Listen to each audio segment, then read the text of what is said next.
Hello, and welcome to our live coverage of the Super League match between Leuven and Anderlecht. Kickoff has just happened, and we'll bring you all the action as it unfolds. So stick with us. It's an absolutely stunning atmosphere here at the King Power at Den Dreef. The home fans are in full voice, and their team is looking to make a statement. Anderlecht, on the other hand, are a team under pressure. They come into this match following a string of inconsistent performances, and they need a win to get their season back on track. Can they do it, though? Only time will tell. But let's not waste any more time. This match has kicked off and we're underway. And what a start by Onrust. He weaves past two defenders and fires in a dangerous cross towards the penalty spot.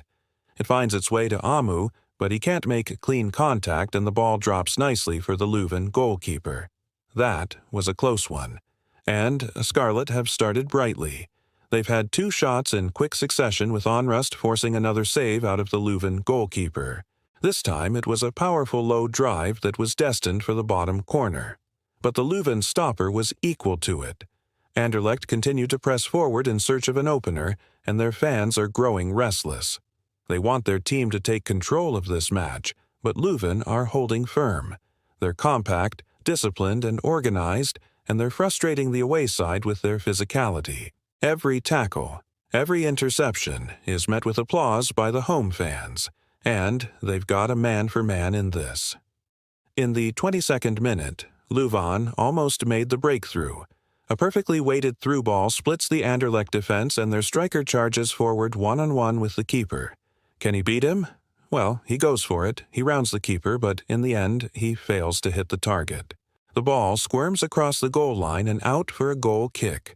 That was so close. Leuven nearly shocked everyone, but they got their just rewards for their brave defending with that chance, and they almost went ahead in the 34th minute. Another sweeping move this time down the right flank. A low cross into the box, but it's cut out by the scrambling Andy defender who concedes a corner. Will Leuven be able to make something out of this set-piece situation? We'll have to wait and see. But for now, the corner comes to nothing, and Anderlecht break up the field with numbers. Can they find a way through before the break? We'll have to wait and see. Anderlecht are knocking on the door, but Leuven's resolute defending continues to frustrate them.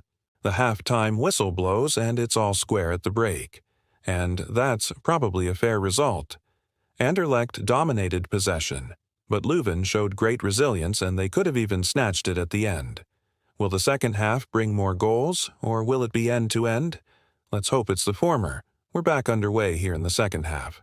Anderlecht get it started. Can they find a way through in this second half? That's the big question. For now, though, it remains goalless, and the home fans are urging their team to attack with more purpose. Will we see any changes in the second half? Only time will tell. As it stands, though, Anderlecht have a mountain to climb if they're to take all 3 points. I'm here for the channel, and if you like our videos, stay tuned for more. We'll have all the highlights as soon as they're available. And if you want to get more involved, follow us on social media. Now we've got 2 million subscribers, which is incredible. Join in the conversation, and don't forget to like and subscribe. Your support really does help us, and it allows us to bring you coverage like this. Thanks for watching. Hey everyone, welcome to another exciting match day in the world of football. Today, we're off to Belgium for a game between two heavyweights. But before we kick off, make sure to show your support by liking this video. Also, stick around until the end because we've got some cool stuff planned. So let's meet our teams. First up, we have the home side, Oud-Heverlee Leuven. They might not have the star-studded squad of their opponents today, but they make up for it with their never-say-die attitude and a pinch of home advantage. Manager Mark Bryce has his boys well-drilled and organized, ready to give the visitors a run for their money. Now looking at the starting 11, there are a few familiar faces that will be key to Leuven's game plan. In the heart of the defense is the rock-solid Vincent Thoug. His aerial prowess and last-ditch tackles will be crucial against the towering strikers from Anderlecht. In midfield, the engine room, we have the tireless Nani Dorgels. He's the link man, the playmaker who dictates the tempo of the game. And up front, the lone striker, the goal poacher, is none other than Yuma Ashimeru. Quick, agile, and with an eye for goal, he'll be the man to lead the line for Leuven. Now let's shift our attention to the visitors, the mighty RSC Anderlecht. They come into this match as favorites, and rightfully so. With a squad boasting both youth and experience, they are a force to be reckoned with. Manager Brian Rice has a plethora of attacking options at his disposal. The wide areas will be a threat with the pace of Francis Amuzu and the trickery of Jari Verscharen. And in the box, the clinical finishing of Joshua Zirkzee will be a handful for the Leuven defense. Anderlecht's midfield maestro, Sambi Lokonga, will pull the strings in the middle of the park. His passing range and vision will be vital if the purple and white want to break down a stubborn Leuven defense. As the players made their way onto the pitch, the tension was palpable. The home crowd, a sea of blue and white, roared their support, while the away end, clad in purple, responded with an equally passionate chant. The referee blew the whistle and the match was on. The first half kicked off with Anderlecht enjoying the lion's share of possession. Their passing was crisp, their movement was sharp, and Leuven were forced to soak up a lot of pressure. However, as the half wore on, Leuven grew into the game. They began to string a few passes together and even had a couple of half chances. The turning point of the first half came just before the break.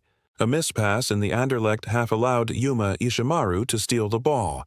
He raced towards the goal, rounded the keeper, and slotted home.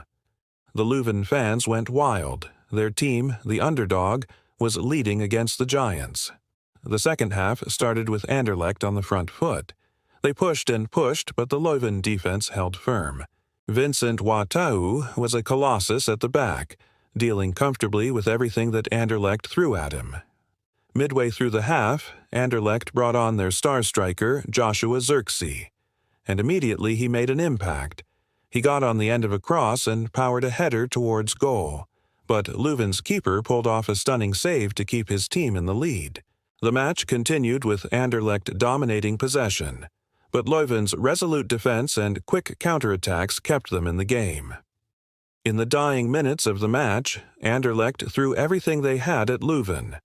There were 3 minutes of added time, and with the fourth official's watch ticking away, the tension was almost unbearable. The final whistle blew, and Oud-Heverlee Leuven held on for a famous victory. The home crowd erupted. This wasn't just a win, it was a statement.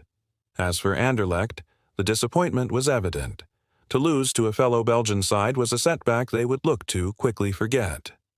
Well, folks, that's a wrap. We hope you enjoyed this thrilling encounter. Remember to stay tuned for more live match action. Thanks for watching, and we'll catch you in the next one. Until then, keep watching, keep supporting, and keep playing. The first half was a spectacle. Anderlecht, in their iconic purple, dominated possession, passing the ball around with the kind of ease that only comes from experience and pedigree.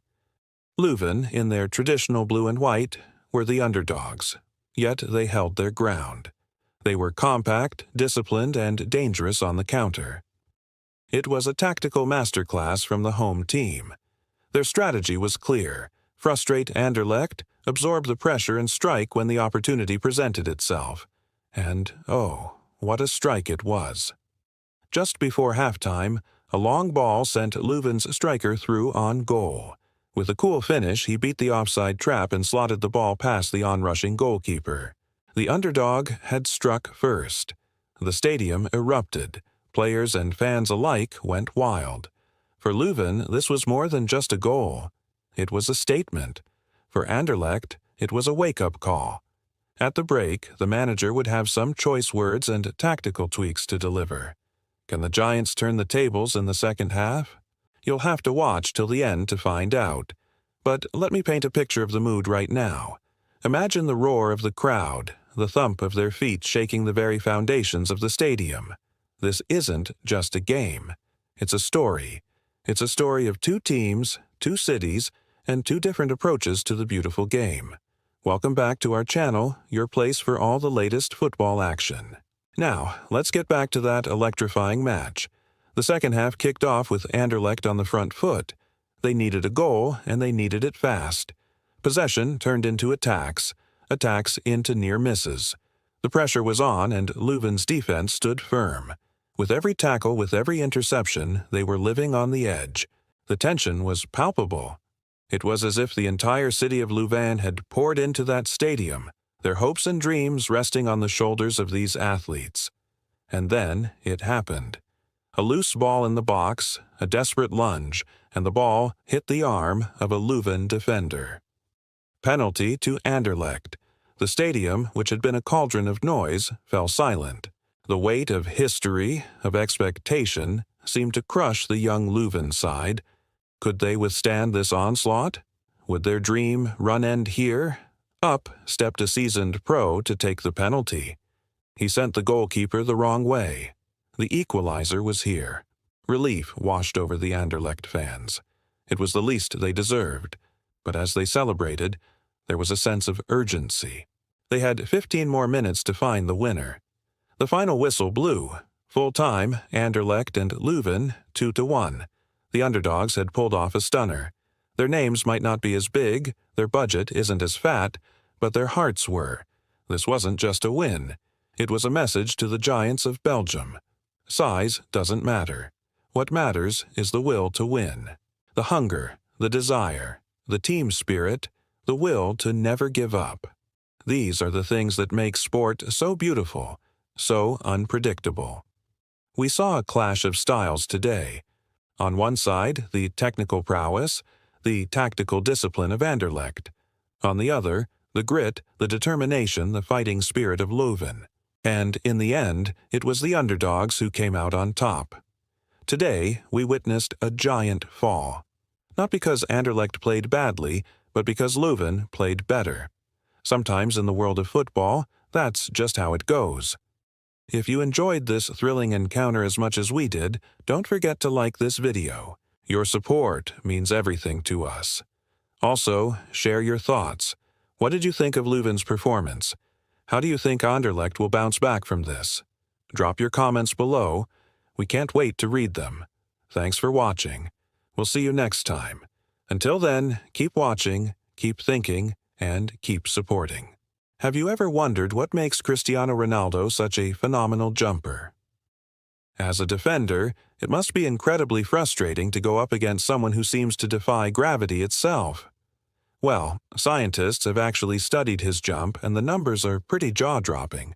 They show that Ronaldo can jump as high as 2.93 meters, which is around 9 feet and 11 inches. That's almost a foot higher than the average NBA basketball player. So, how does he do it? Well, it's a combination of factors. Obviously, Ronaldo is an incredibly powerful athlete. His legs generate a lot of power when they explode off the ground. But it's not just about leg strength. It's also about timing and technique.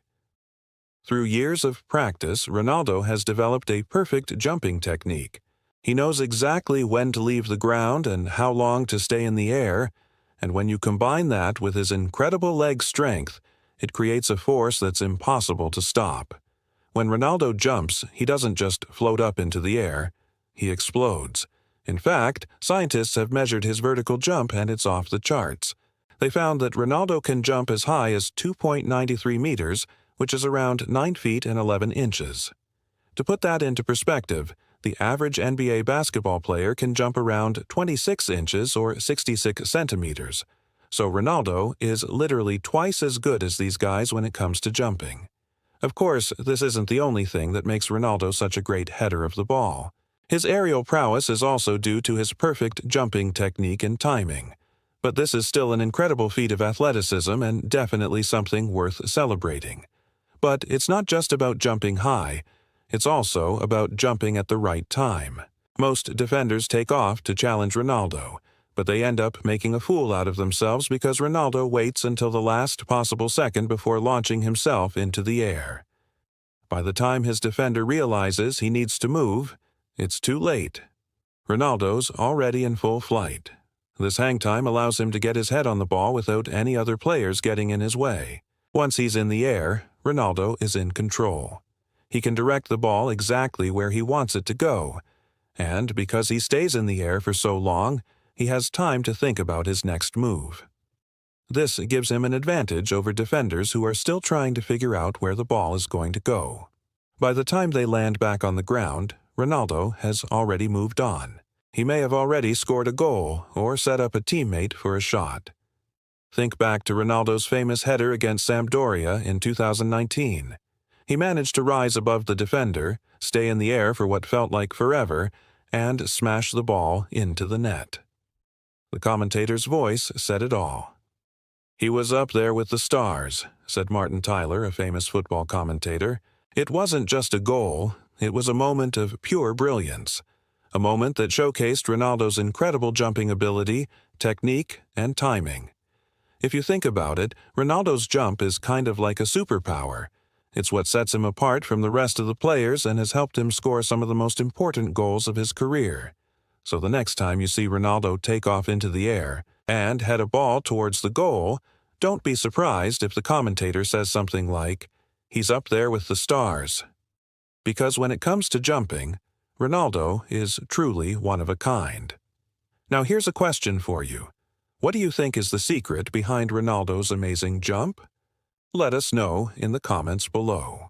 Also, don't forget to like and share this video if you enjoyed it and want others to enjoy it too. Thank you for watching. Until next time. When the ball leaves his boot, time slows down for everyone else. All eyes are glued to that tiny sphere hurtling towards the back of the net. And as the seconds tick by, one thought echoes in the minds of the watching millions. How did he do that? Cristiano Ronaldo is known as one of the best headers of a football in the history of the game. With an astounding 144 goals scored with his head, he's left defenders and fans in awe with his seemingly supernatural ability to dominate the air. But what sets Ronaldo's heading ability apart from the rest? What makes him a force to be reckoned with inside the penalty area? Let's take a closer look at what makes Ronaldo's leaping ability so special. The art of a perfect header involves timing, technique, and an almost preternatural sense of anticipation. Timing is everything. A split second too early or too late, and the header can go astray. But Ronaldo possesses an uncanny knack for knowing when to make his move. Years of experience and a deep understanding of the game allow him to read the play like a seasoned veteran, anticipating the trajectory of the ball and positioning himself perfectly. His ability to judge the bounce of the ball and make split-second decisions is nothing short of brilliance. Technique is another crucial aspect of an effective header. It requires precision, power, and finesse all in one fluid motion. Ronaldo's technique is the product of countless hours of practice and dedication to his craft. His headers are a thing of beauty, a seamless blend of strength and elegance. He connects with the ball cleanly, guiding it with finesse, whether it's a delicate flick to send the ball sailing into the net or a thunderous header that leaves goalkeepers with no chance. But there's more to Ronaldo's aerial prowess than just timing and technique. It's his ability to defy gravity that truly sets him apart. When Ronaldo leaps, he doesn't just elevate himself above his opponents. He seems to suspend time itself. His vertical leap is astonishing, allowing him to dominate the air within the penalty area. Once airborne, Ronaldo exhibits remarkable body control, adjusting his position with ease to meet the ball at its highest point. This mastery over his own body defies conventional limits, leaving defenders grounded while he reigns supreme in the skies. And let's not forget about his sheer determination and willpower. Ronaldo's drive to succeed is palpable. He's not content with simply reaching the ball. He aims to dominate it. His headers aren't just about scoring goals, they're statements of intent, declarations of his supremacy in the air. He attacks every header with ferocious determination, leaving everything on the field to ensure that the ball finds the back of the net. Now, being good in the air is one thing, but being the best in the world is quite another. So, what makes Ronaldo better than everyone else when it comes to leaping? Well, it starts with his physical attributes. Ronaldo's body is a testament to his commitment to excellence. Years of rigorous training have sculpted him into a lean, mean, jumping machine. His powerful legs store explosive energy, propelling him skyward with each jump. His core is a powerhouse of stability, allowing him to balance and control his body mid-air. And don't overlook his cardiovascular fitness. Ronaldo's heart is a tireless pump, ensuring that oxygen-rich blood reaches every muscle, enhancing his endurance in those crucial moments when every second counts. But physical attributes alone cannot tell the whole story. There's more to Ronaldo's dominance in the air than meets the eye. His mental fortitude is a key component of his success. Ronaldo's confidence is unshakable. He believes in his abilities, and that belief radiates from him with every jump. His mental preparation is just as intense as his physical training. He visualizes success, focusing his mind on executing the perfect header. This mental edge gives him the unwavering focus and determination to outmaneuver his opponents and emerge victorious in aerial duels. Now, let's talk about the numbers because they paint a pretty impressive picture. Ronaldo's aerial dominance is evident when we delve into the statistics. He boasts an astonishing success rate in aerial duels, consistently winning a significant percentage of them. This remarkable consistency showcases his reliability in the air, making him a constant threat for opposing teams. In fact, he holds the record for most aerial duels won in a single season in the history of the Premier League, leaving other players and records in the dust. So, the next time you witness Cristiano Ronaldo soaring through the air, remember that it's not just a footballer performing a trick. It's a master at work, a magician who conjures awe and wonder with every leap. Nobody in football history has mastered the air like CR7. They say football is a simple game. All you need to do is get the ball into the other team's net. Easy. But for a man like Cristiano Ronaldo, football is an art form. And sometimes that art takes him to places no defender can reach. Literally. Hi, this is your host, and these are my picks for the top 4 greatest aerial goals of Cristiano Ronaldo. Let's start with the number 4, Manchester United vs. Roma, year 2008, tournament, the Champions League. Who could forget this one? It was the quarterfinal second leg at Old Trafford, and Manchester United were trailing 2-1 on aggregate. In the 41st minute, Ronaldo took off from the halfway line. He ran onto a long pass from Wes Brown, timed his jump to perfection, and planted a thunderous header past Julio César. Not only did he bring United level on the night, he announced to Europe that this was not just a tricky winger who could cut inside and score the odd goal, but a complete forward who could lead the line and win games on his own. United went on to win the match 7-8 on aggregate and eventually the tournament. And we all know how the story goes. Number 3, Portugal vs. Wales, year 2016, tournament, Euro 2016, semi-final. If the previous goal announced Ronaldo to Europe, this one cemented his status as their undisputed king. Portugal were facing Wales in the semi-final when a cross came in from the right. 2 Welsh defenders tried to get to the ball first, but they only succeeded in making space for Ronaldo, who rose above them to plant a powerful header past the Welsh goalkeeper. The stadium erupted. This was more than just a goal. It was a ticket to the final. Portugal went on to win the match 2-0 and eventually the tournament, beating France in the final.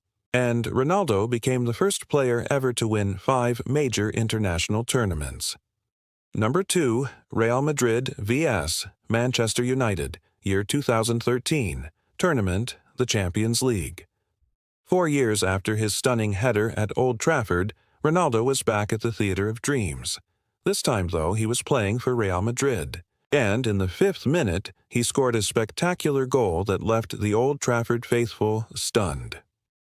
A cross came in from the right, and Ronaldo beat his former teammate Rio Ferdinand in the air with ease. He had so much time and space on the ball that he could have done a trick or two. But in that moment, he was ruthless. He smashed an unstoppable header past David De Gea. It was probably the worst day in the life of a Manchester United fan. Their team had conceded the first goal against Real Madrid, and it was their legendary number 7 who had scored it. Before we move on to the greatest of them all, let's take a quick moment to appreciate what made these goals so special. They weren't just about power or technique. It was about Ronaldo's mastery of the air. In each of these goals, he seemed to be in a different stratosphere, leaving defenders in the dust and goalkeepers with absolutely no chance. Now, that's what we call being one with the ball. Number 1, Juventus vs. Sampdoria. Year 2019. Tournament, Serie A. We could have easily gone with his bicycle kick against Sampdoria, but that would have been unfair to this one. This was during the days when Ronaldo was coming off the bench and changing games. Juventus were leading 1-0 when Ronaldo came on in the 66th minute. Just 3 minutes later, he scored one of the most bizarre goals of his career. A cross came in from the right, and Ronaldo made what seemed like an impossible leap. He hung in the air forever, it seemed, before planting a powerful header past the keeper. It was probably the greatest individual goal of his career, possibly the greatest ever scored in Serie A, and it left the commentators and viewers baffled. How on earth did Ronaldo get that much height? How did he time his jump so well? To this day, we still don't have the answers. But what we do know is that without the benefit of superhuman strength, Ronaldo wouldn't have been able to pull off these incredible feats. Each of these goals was a testament to his physicality, his power, and his sheer determination to dominate in the air. He may not be the fastest or the most skillful anymore, but up there, up in the air, he is still the undisputed king. And that's it for today. Tell us which goal was your favorite and why. I'll see you next time. Till then, keep playing. Welcome back to the channel. Today, we're diving into the incredible world of football. But it's not just any match we're talking about. It's the epic showdown between Portugal and Uruguay in the 2018 World Cup qualifiers. The stakes were high, and the tension was thicker than the caviar they serve in Moscow. Both teams were eager to secure their spot in the World Cup. And with only a few minutes left on the clock, the score was neck and neck. Now, picture this, a seemingly ordinary free kick just outside the penalty area. Any other day, this might be a routine play, but today, fate has a different script in mind. Cue our hero, Cristiano Ronaldo, the legendary forward known for his awe-inspiring free kicks. But this time, the story takes an unexpected twist. Instead of the ball hitting the back of the net, it connects with the head of Pepe, Portugal's defender, sending it crashing into the goal. Talk about a plot twist. As the crowd erupts in a cacophony of cheers and groans, the spotlight falls on Pepe. He stands there basking in the moment, having scored what would be the winning goal. But the narrative doesn't end there. Because here's the kicker. This wasn't just any ordinary header. No, sir, it was a record-breaking header. With this goal, Pepe etched his name in history as the first Portuguese player to score 10 goals in World Cup qualifiers. Talk about a legacy moment.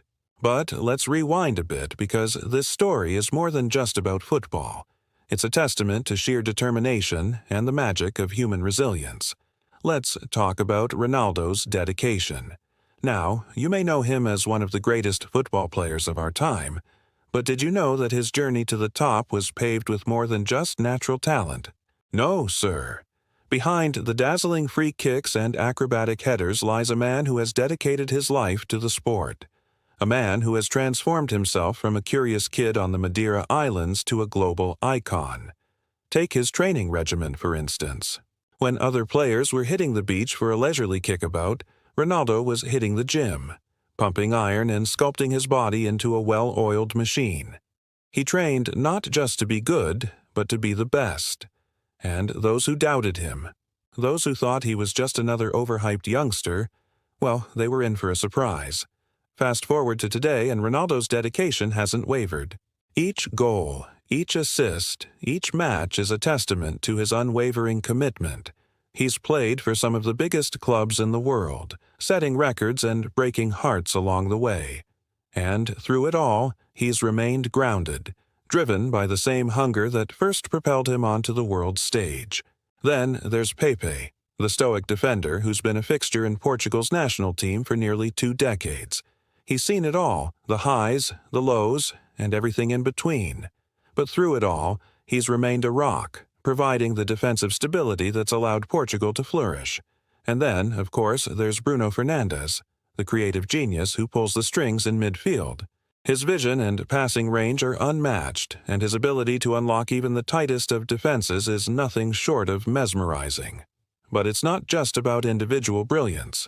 It's also about teamwork, about the camaraderie that binds these players together. They've been through it all, the bitter disappointments, the elating victories, and the moments that define a team's spirit. So, as you watch this match, remember, you're not just watching a game. You're witnessing dedication, resilience, and the pursuit of excellence. So sit back, relax, and enjoy the show. Because when it comes to football, these legends don't just play the game, they live it, breathe it, and conquer it. Thank you for joining us today. We hope you enjoyed this special edition of Match Point. If you haven't already, please take a moment to subscribe. And don't forget to like and share for more updates. Until next time, stay tuned and keep playing. Thank you. Bye-bye. He's won 5 Champions League titles, 7 league titles in 3 different countries, a Euro, and a host of individual awards.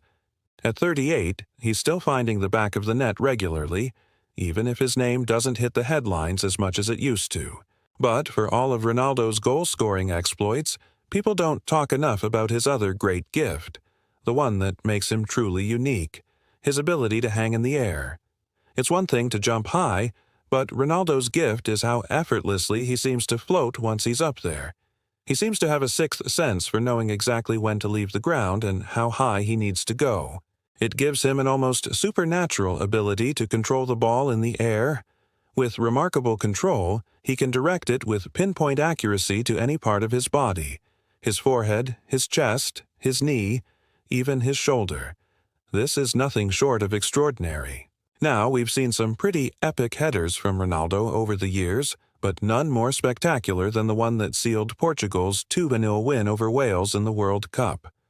A cross came in from the right, and Ronaldo rose majestically above the Welsh defense, his body a picture of concentration as he directed the ball past the helpless Danny Ward in the Welsh goal.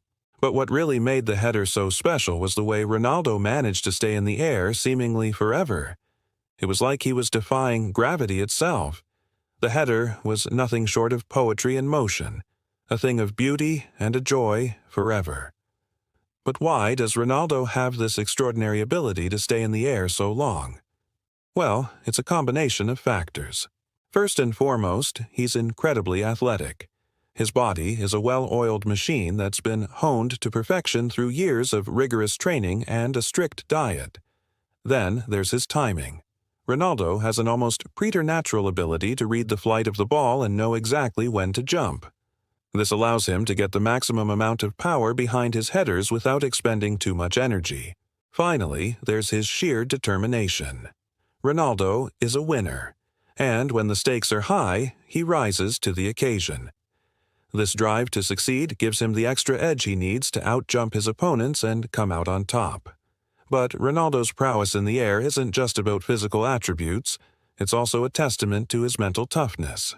Time and again, he's shown an incredible ability to stay focused and composed under pressure. When the entire weight of a nation is resting on your shoulders, it takes a special kind of person to remain calm and execute flawlessly. Ronaldo has that ability in spades. And then there's his technique. Years of practice have allowed Ronaldo to develop a perfect technique for heading the ball. He uses his entire body to generate power, not just his head. This gives him an incredible range of motion and allows him to direct the ball with pinpoint accuracy. As a footballer, Ronaldo's skill set is truly remarkable. His combination of physical prowess, mental toughness, and technical ability is a rare and deadly one. But perhaps his greatest gift is his ability to make the impossible look effortless. When you watch him glide through the air, it's hard to believe that such grace and power can exist in the same person. Yet Ronaldo makes it look easy. Now, whether Ronaldo will ever be compared is debatable. After all, he is a one-of-a-kind talent who may never have a peer. But one thing is for sure, no one will ever be able to match his awesomeness. His combination of athleticism, timing, strength, and relentless practice has set a standard that may never be matched. When fans watch Ronaldo leap, it's more than football. It's art, science, and inspiration. Kids try to imitate it in playgrounds. Coaches use it as an example in training sessions, and commentators struggle to find words every time he takes flight. And here's the truth. Long after Ronaldo retires, those moments of him hanging in the air will live forever.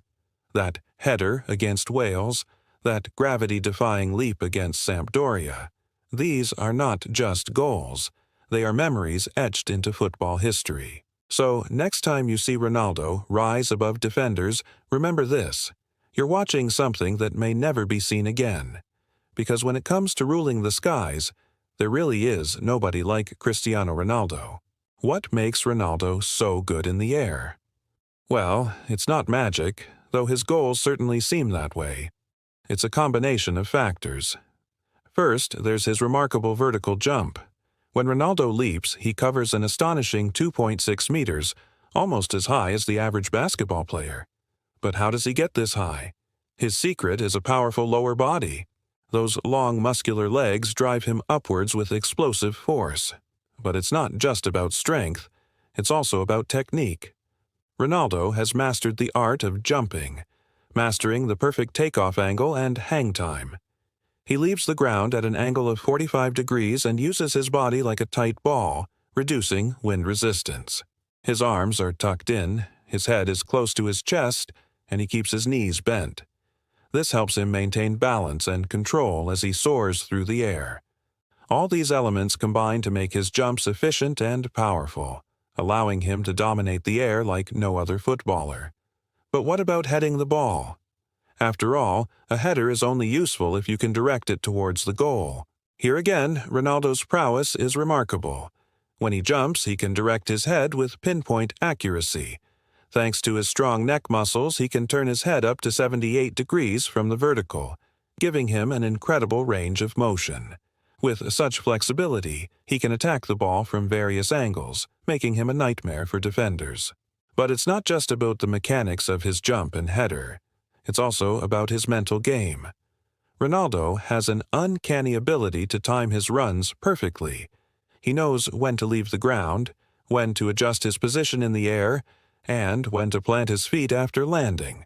This precision is the result of years of training and experience. He practices his timing over and over until it becomes second nature, and when it all comes together, the result is breathtaking. Defenders may try to block him, but they often end up fouling him in the air. Goalkeepers can only watch in despair as the ball flies past them. And the net ripples once again, celebrating another one of Ronaldo's spectacular headers. His aerial ability is a nightmare for defenders. They know that if they don't mark him closely, he could pop up anywhere in the penalty area to meet a cross with his head. This constant threat forces defenders to commit fouls, giving Ronaldo's team a numerical advantage in the penalty area. Even when double or triple marked, Ronaldo finds ways to outmaneuver his markers. His mastery of the shoulder charge is particularly effective. By leaning into his marker and using his body, he creates space to direct the ball towards the goal. Defenders often find themselves helpless as Ronaldo uses his aerial prowess to outmuscle them and send the ball sailing into the net. In recent years, some doubted Ronaldo's abilities. Critics claimed he wasn't as quick or sharp as before. Yet, he silenced the doubters in spectacular fashion. His bicycle kick goal against Juventus in the Champions League was a thing of beauty. It was a moment that transcended the beautiful game. It was a testament to Ronaldo's dedication and hard work. But the truth is, there's more to Ronaldo's success than just physical prowess. It's also about his mental toughness and determination. He's not afraid to put his body on the line. He battles for every header, fighting off defenders with sheer willpower. And when the going gets tough, he rises to the occasion with acrobatic feats that leave fans in awe. As the years go by, Ronaldo continues to defy gravity. He remains a force to be reckoned with, a true king of the skies. So the next time you see Ronaldo take flight, remember, it's not magic. It's sheer hard work, dedication, and an unwavering pursuit of excellence, and that's what makes him the greatest of all time. Now, check out how Ronaldo became the top scorer in football history, or watch this video instead.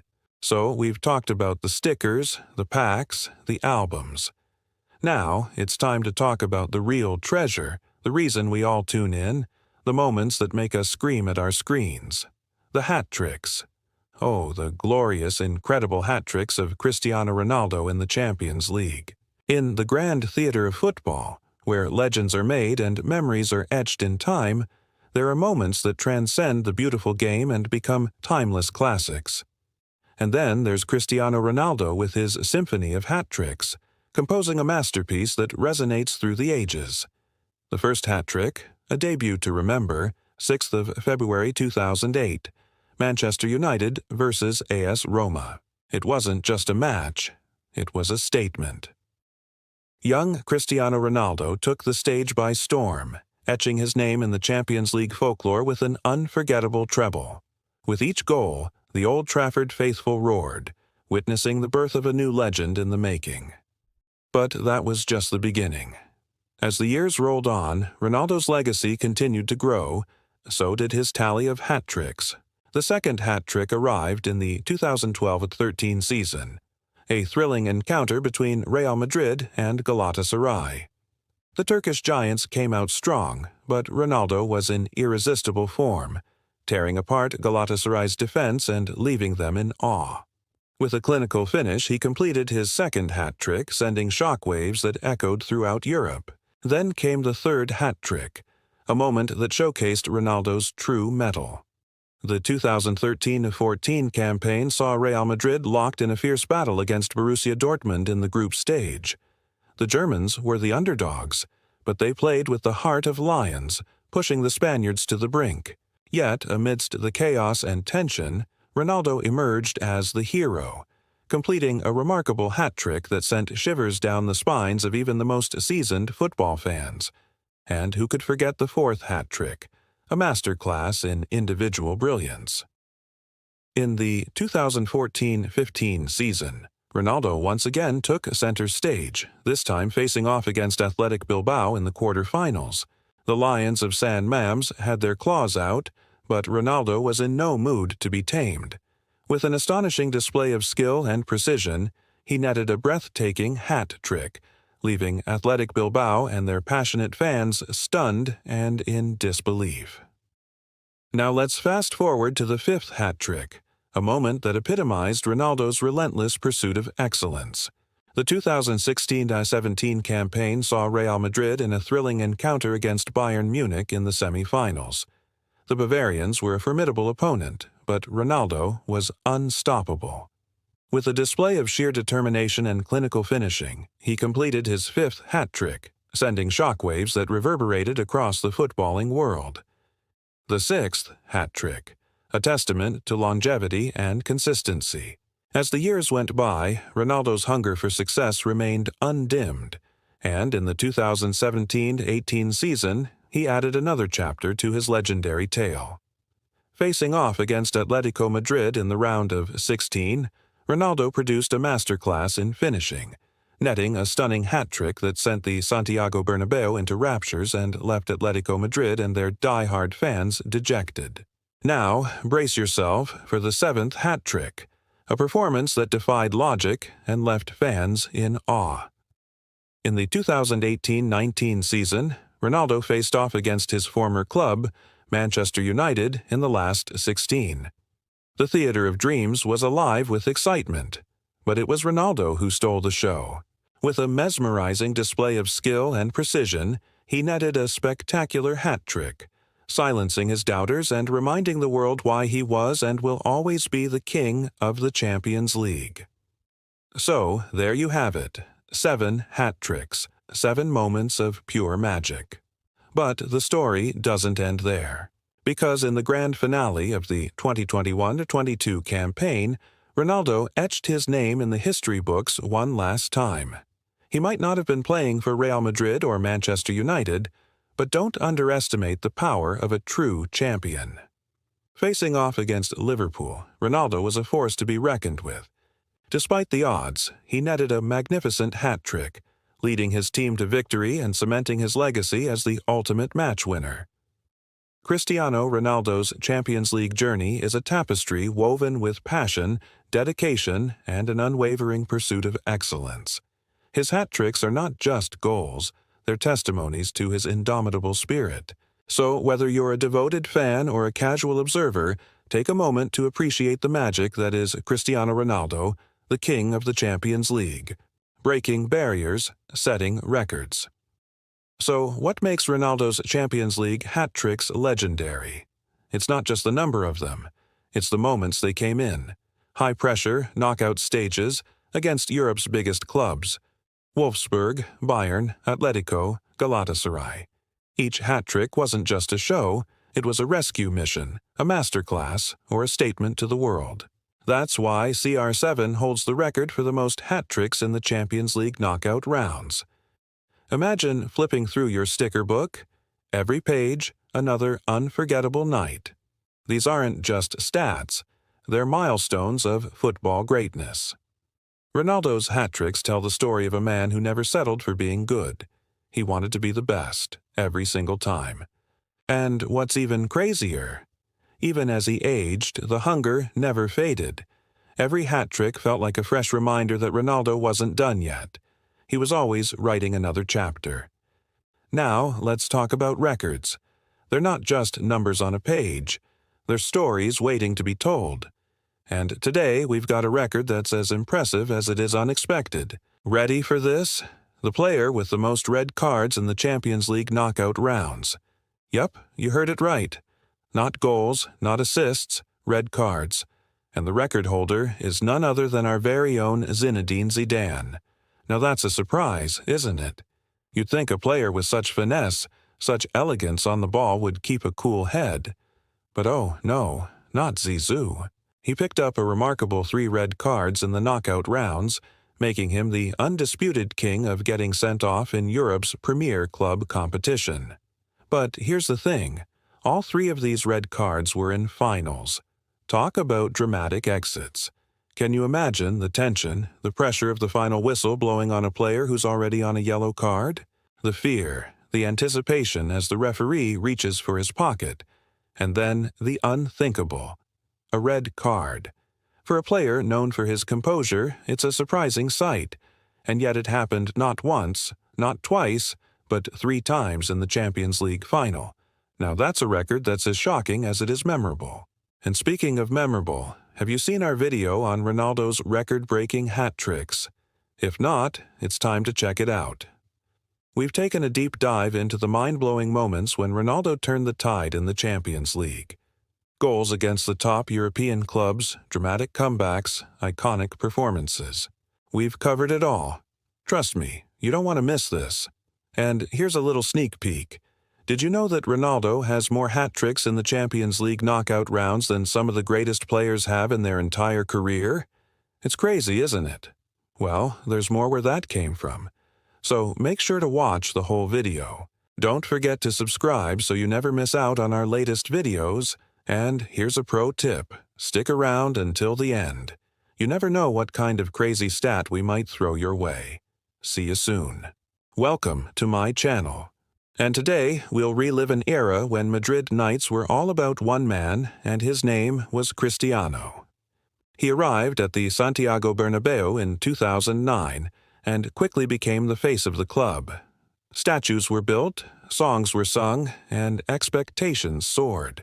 Everyone knew he could score goals, but what happened next was beyond anyone's wildest dreams. Cristiano turned into a hat-trick machine.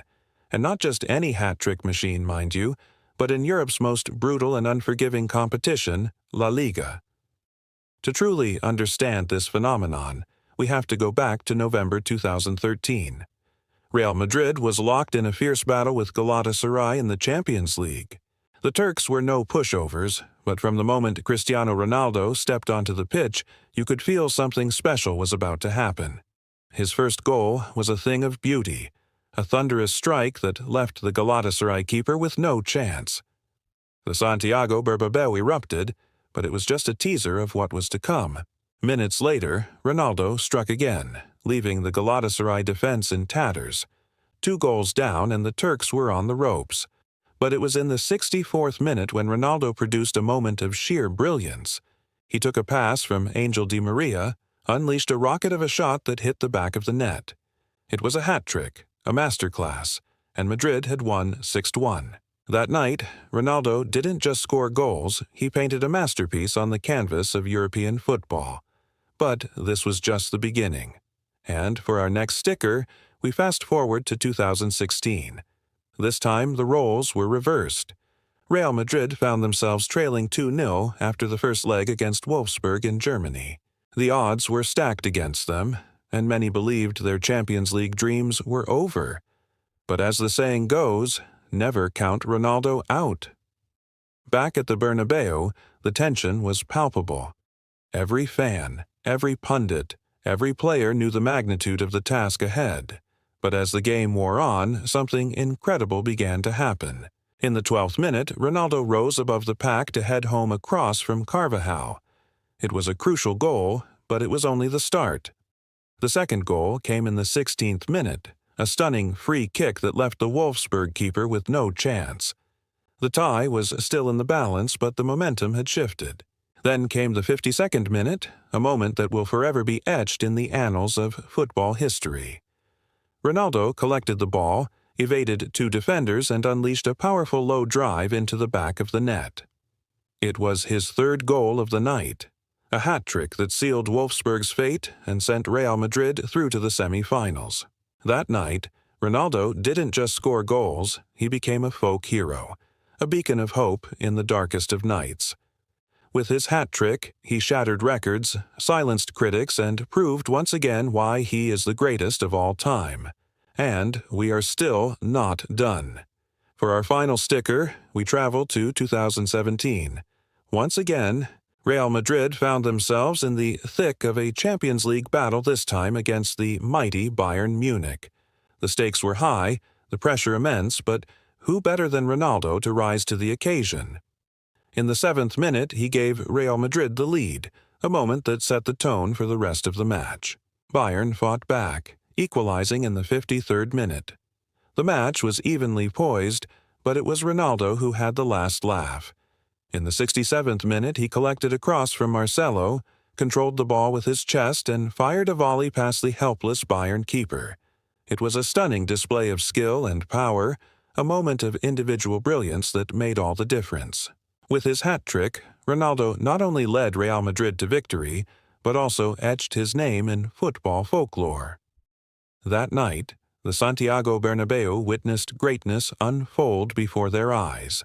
The roar of the crowd, the agony of the Bayern fans, and the disbelief on the faces of the Bayern players were a testament to the magic that had just unfolded. In that moment, there was no doubt in anyone's mind that they had just witnessed a masterclass, a clinic in how to score and win the biggest games. When Cristiano played for Real Madrid, every defender in Europe had nightmares, every team had a fear, and every game was a challenge. But through it all, he stood tall, scoring hat tricks that defied logic and won matches that seemed impossible. His impact was undeniable, his legacy unassailable. He wasn't just a player, he was an institution, a one-man army that led Real Madrid to new heights. So here's to you, Cristiano, the hat trick hurricane. And remember, this is not the end. There are more stories to tell, more moments to relive. So stay tuned and join us on this journey down memory lane. Until next time, keep the passion alive and the legends will live on. All right, the group stage is over, and now it's time for the real deal, the knockout rounds of the UEFA Champions League. To get you pumped for the upcoming matches, we're going to take a trip down memory lane and celebrate some serious footballing legends. We're talking about Cristiano Ronaldo, the one, the only, and all his incredible hat tricks in the Champions League. Yep, you heard me right, hat tricks. And to make this even cooler, we've got special CR7 stickers to put on each match. It's like creating a collector's album of Ronaldo's most epic moments in the Champions League. So grab your albums, folks, because we're about to kick off this sticker journey. But before we dive into those electrifying hat tricks, let's take a moment to appreciate the man himself, Cristiano Ronaldo dos Santos Aveiro. better known as CR7 or simply Ronaldo. Born on February 5, 1985 in Funchal, Madeira, Portugal, Ronaldo's passion for football began at a young age. He started playing at age 8 for Nacional, then moved to Sporting CP's youth academy in Lisbon at age 12. His exceptional talent and dedication soon had him making waves in the football world. Now let's turn back the clock and witness the magic firsthand. Our first match is Manchester United versus FC Porto on March 6, 2009. This was a Champions League quarter-final that went down in history. Manchester United were coming off a 2-2 draw against Porto in the first leg, so they had some ground to cover. But who could have predicted what was about to unfold? In the 18th minute, Ronaldo received a pass from Ryan Giggs and unleashed a powerful shot that left Porto's goalkeeper Helton with no chance. It was 1-0. The crowd was roaring. Just 3 minutes later, Ronaldo struck again, this time heading in a cross from Paul Scholes. 2 quick goals and United were on their way to victory, but Porto refused to back down. They fought hard and managed to equalize, bringing the tension to a fever pitch. With the match tied at 2 goals each, the drama continued. And deep into injury time, Ronaldo completed his hat-trick by converting a penalty, sending the ball flying into the top corner of the net. It was a moment of sheer brilliance and sent shockwaves throughout Europe. Manchester United won 3-2 on aggregate and advanced to the semi-finals thanks to Ronaldo's remarkable performance. For our second match, let's travel to Spain on April 29, 2015, where Real Madrid took on city rivals Atletico Madrid at the Vicente Calderón Stadium. The stakes were high as both teams were vying for the top spot in Group A. The match was evenly matched, but in the 30th minute, Ronaldo broke the deadlock with a stunning free kick that left Atletico's goalkeeper Jan Oblak with no chance. Real Madrid went into the break with a 1-0 lead. The second half was just as intense, but it was Ronaldo who stole the show once again. In the 58th minute, he pounced on a loose ball in the penalty area and sent it crashing into the net. Just 5 minutes later, Ronaldo completed his brace with another powerful strike. The match ended 2-0, and Ronaldo was undoubtedly the hero of the day. In the third match on December 7, 2015, we head to Germany where Bayern Munich hosted PSV Eindhoven at the Allianz Arena. The atmosphere was electric as 2 football powerhouses went head-to-head. And in the 31st minute, things got even more heated when Ronaldo gave Real Madrid an early lead. However, Bayern Munich fought back and managed to equalize before halftime. The tension was palpable as both teams battled for supremacy. In the 59th minute, Ronaldo received a pass from Karim Benzema, and with a deft touch, guided the ball into the net. It was a moment of individual brilliance that turned the tide in Real Madrid's favor. Ronaldo wasn't done yet. In the 65th minute, he completed his hat-trick with another clinical finish, leaving Bayern Munich's defense in the dust. Folks, those were just a few of Cristiano Ronaldo's most jaw-dropping hat-tricks in the UEFA Champions League. Each match was a testament to his skill, dedication, and sportsmanship. Now you know why he's considered one of the greatest players of all time. So there you have it, a glimpse into the extraordinary career of Cristiano Ronaldo and some seriously cool CR7 stickers to commemorate his legendary hat tricks in the Champions League. Don't forget to show your support if you want to see more videos like this. Thanks for joining us on this journey through footballing greatness, and we'll catch you in the next one. Until then, keep those chants alive and keep believing in the magic of football. It's more than a game. It's a passion, a way of life. Thanks for watching, keep chanting, and we'll see you in the next video. Until then, keep chanting. The destruction of everything. That's what we got tonight. And it all started with this. As we were all gathered around our televisions and computers watching the main event get underway, all of a sudden, out of nowhere, Brock Lesnar appeared and attacked the security guard. No warning, nothing. 1 second he was walking towards the ring, the next he had this poor guy smashed into the steel barricade. I don't know about you, but that image right there, that's going to be seared into my brain forever. That's going to be one of those things that when I see a security guard I think, How could I possibly defend myself against a raging Brock Lesnar? What are my options here? Is there any way to outsmart him if he decides to go on a rampage? Those are questions I have now, and I didn't have them before. So, thank you, Brock. Thank you for your service. Then, after he demolished the first security guard, he wasn't done. It continued on, attacking anyone who got in his way until he finally got to the production team at the announce table. A cameraman was trying to get some shots of the ring, probably trying to get some footage of Brock, and, maybe get a selfie or something. But either way, he was gonna pay the price because Lesnar snatched him up and hoisted him into the air and slammed him down with a vicious suplex. And I can't even imagine the thought process of that cameraman. Like, what am I doing? Why am I here? This guy is crazy. And then, when he slammed him down, oh my God, the sound that created. I mean, you could hear a pin drop, could hear a mouse squeak in that arena. Everybody was completely silent as that cameraman slowly got to his feet. And I will say this, credit to that cameraman. There's a lot of people in that situation, they would have just dropped the camera right there and ran as fast as they could, but he kept his composure and he got that camera back up to try and get more shots. And really, he should have known better, because this happened next. The announcers were trying to call the action as it happened, but they were getting nervous. Rightfully so, because all of a sudden, monitors and headsets and papers were flying everywhere as Brock Lesnar destroyed the announce table. I've never seen anything like this in my life. And again, it's one thing to flip a table when you're riled up and you're excited. That happens all the time in wrestling. But this was different. This was methodical. This was almost like he was taking his time, savoring the moment, enjoying every second of being back in the WWE. He didn't want to hurt us. He wanted to hurt the people that were announcing the match. And that's a scary thought. You think that's your safe haven. You think as an announcer you're kind of safe up there. Well, guess what? Not when Brock Lesnar's in the building. Nobody is safe.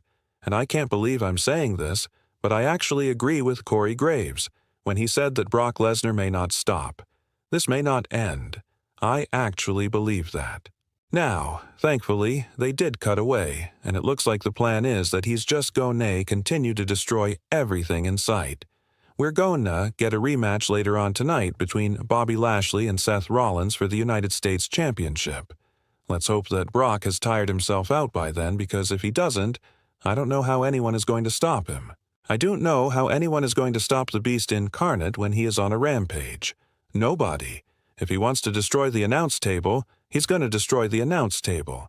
If he wants to attack the cameramen, he's going to attack the cameramen. If he wants to take out security guards, he's going to take out security guards. Nothing is off limits. There is nothing in the WWE universe that Brock Lesnar respects. And right now, he's out for blood. This is not a drill. This is not a work. This is pure, unadulterated chaos. Ladies and gentlemen, please stay calm. Please remain in your seats. Do not attempt to leave the arena. We have an emergency situation here. Things are quickly spiraling out of control. The Beast has officially been unleashed and he's on a rampage. Brock Lesnar, former UFC heavyweight champion, former WWE champion, former NXT champion, former college wrestling champion, is now attacking innocent bystanders in the WWE universe. He's attacking everybody. It's total pandemonium. It all started a few minutes ago when Brock Lesnar's familiar theme song hit the speakers, sending shockwaves of excitement through the crowd. The Beast is here. The crowd began to roar. Could it be that Brock Lesnar had come to make a shocking return to WWE? What would he do? Who would he confront? All eyes were on the entrance as the crowd buzzed with anticipation. But then it happened so fast that nobody could believe their eyes. Before anyone could comprehend what was unfolding, Brock Lesnar was in the ring, and he wasn't alone. In his hand, he held the WWE Championship belt, a symbol of power that once again proved to be no match for the Beast. He tossed it aside as if it were made of paper, sending a clear message. He's here to take what he wants and nobody can stop him. And then he went on a rampage. He attacked security guards, sending them flying through the air like human bowling pins. No amount of force could hold him back. He smashed through the barricades, ignoring the pleas of the fans. He charged towards the ring, scattering people in his path. There was no warning, no build-up, just pure, unadulterated rage. As he made his way to the ring, another WWE superstar tried to make a save, but Lesnar wasn't having it. With one swift kick, he sent the superstar sprawling. It wasn't enough to stop Lesnar, though. Fueled by an unstoppable force, he continued his assault, leaving a trail of destruction in his wake. Even the commentators were in awe, struggling to find words to describe the sheer power and intensity of Lesnar's rampage. It seemed like nothing or no one could stop him. Fans were on their feet, some cheering wildly, others in a panic. Some recorded the historic event on their phones, knowing they were witnessing something truly extraordinary, maybe even dangerous. But, as we said before, this is not a drill. This is not a work. This is pure, unadulterated chaos. Ladies and gentlemen, please stay calm. Please remain in your seats. Do not attempt to leave the arena. We have an emergency situation here. Things are quickly spiraling out of control. The beast has officially been unleashed and he's on a rampage.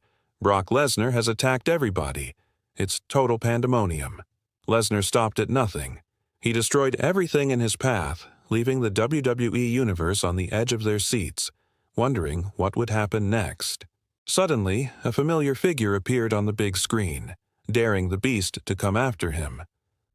Was this the challenge Lesnar was waiting for?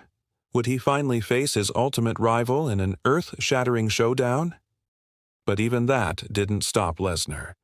With a powerful roar, he smashed the screen, sending shards of glass flying everywhere.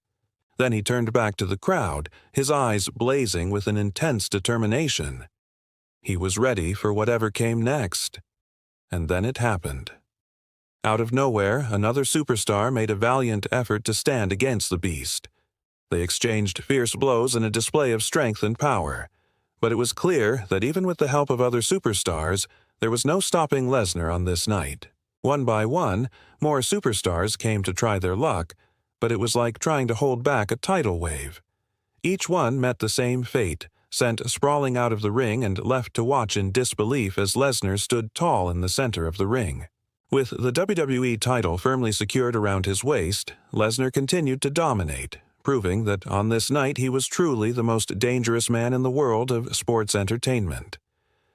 As the crowd roared with excitement and maybe a bit of fear, Lesnar stood strong, ready to take on anyone and conquer all in his path. What will happen next? Who will step up to face the beast? And can anyone truly challenge his dominance? Stay tuned to find out, because one thing is certain, this is just the beginning of Brock Lesnar's rampage. After a wild and controversial finish to the WWE Championship match at SummerSlam last night, questions remain about what happens next for both Roman Reigns and Brock Lesnar. As for Paul Heyman, well, he's got a lot of explaining to do. Let's get into it. The Bloodline stood tall in the ring to start, but their celebration was short-lived. The lights went out. The familiar "Here Comes the Pain" theme hit, and Brock Lesnar's distorted breathing echoed around the arena. A wild pop from the crowd as Lesnar made his way to the ring, but it quickly turned to gasps and then boos when he took out a security guard with a single clothesline. To make matters worse, another guard was sent sprawling after Lesnar snapped and threw him over the announce table. It was all anyone could do for the beast as he pulled the ring ropes down and headed straight for the announce table where Michael Cole, Corey Graves, and Kevin Patrick were in the middle of a commercial break. Now, it's not clear if this was part of the plan or if Lesnar was simply working off of an altered version of it because things immediately spiraled from there. After tossing the table aside, the beast grabbed a microphone and cut a furious promo. Basically, he ranted about how he's tired of being disrespected and tired of being told what to do. He talked about how people tell him to go home, but he's not going home. He wants to fight. That led to a physical altercation with Adam Pearce that ended with Lesnar spiking him with an F5 on the steel steps. But it didn't stop there. No, sir. Lesnar then went on a rampage, destroying everything in his path: chairs, tables, even more security guards. At one point, he reached the stage where the likes of Drew McIntyre and Sheamus were standing and just stared them down before tossing another chair into the crowd. And while all this was happening, the Usos looked on in horror as Sami Zayn tried to make sense of it all. Eventually, Reigns got on the mic and tried to calm Lesnar down, which just enraged the Beast further. Things got so bad that Reigns had to physically push Lesnar away from him before he was eventually able to get some separation. By the end of the Rampage, the damage was everywhere. Security guards were down, crew members were injured, the announce table was destroyed, and the WWE Universe sat in stunned silence. For a few seconds, it felt like the show had stopped completely. But here's the thing about WWE. Every action has consequences. The question now is, what will WWE management do about Lesnar's reckless assault? Will he be fined or suspended? Or will they try to contain his fury by forcing him into his next big fight sooner than planned? One thing's for sure. This Rampage has shaken the WWE Universe to its core. Fans can't stop talking about it. Some are calling for Lesnar to be punished, while others admit this unpredictability is exactly why they love him. Because when Brock Lesnar shows up, you never know what you're going to get, a 5-star match or a full-scale riot. Today, as WWE Playlist proved one thing beyond doubt, Brock Lesnar is not just the Beast in name, he is the Beast in action. And when he snaps, the entire WWE Universe pays the price. Now, as for Roman Reigns, despite escaping with his title and his life, things didn't end so well for him either. In fact, you could argue he came out of SummerSlam worse off than he was going into it. Lesnar's actions have put a target on his back. Not only will he have to deal with the fallout of this brawl, but now he has a very real chance of having to face not just Lesnar, but possibly the winner of the #1 contenders match between McIntyre and Sheamus. In other words, come the next episode of SmackDown, things aren't going to be pretty for the Tribal Chief. And hey, if you want to see what happened at SummerSlam in the first place, plus get all the latest news and results from the world of WWE, make sure you subscribe to our channel. We've got you covered 24/7. Now don't forget to check out our other video on everything else that happened at SummerSlam. And we'll see you next time. Welcome back, everyone. It's me, and we are one day removed from WWE SummerSlam. And I am still in absolute disbelief over what happened at the end of that match between Roman Reigns and Brock Lesnar. Obviously, the ending came off a bit chaotic. There was a lot going on. But when you really look at it, what made today so shocking wasn't just the destruction, it was who got caught in the middle. Innocent bystanders, people who weren't even part of the match, became the unlucky targets of Brock's rage. One staff member trying to help clean up ringside was suddenly lifted onto Lesnar's shoulders and crushed with an F5 right on the arena floor. Another bystander, he was simply holding a camera cable, got shoved so hard into the barricade that the entire front row gasped.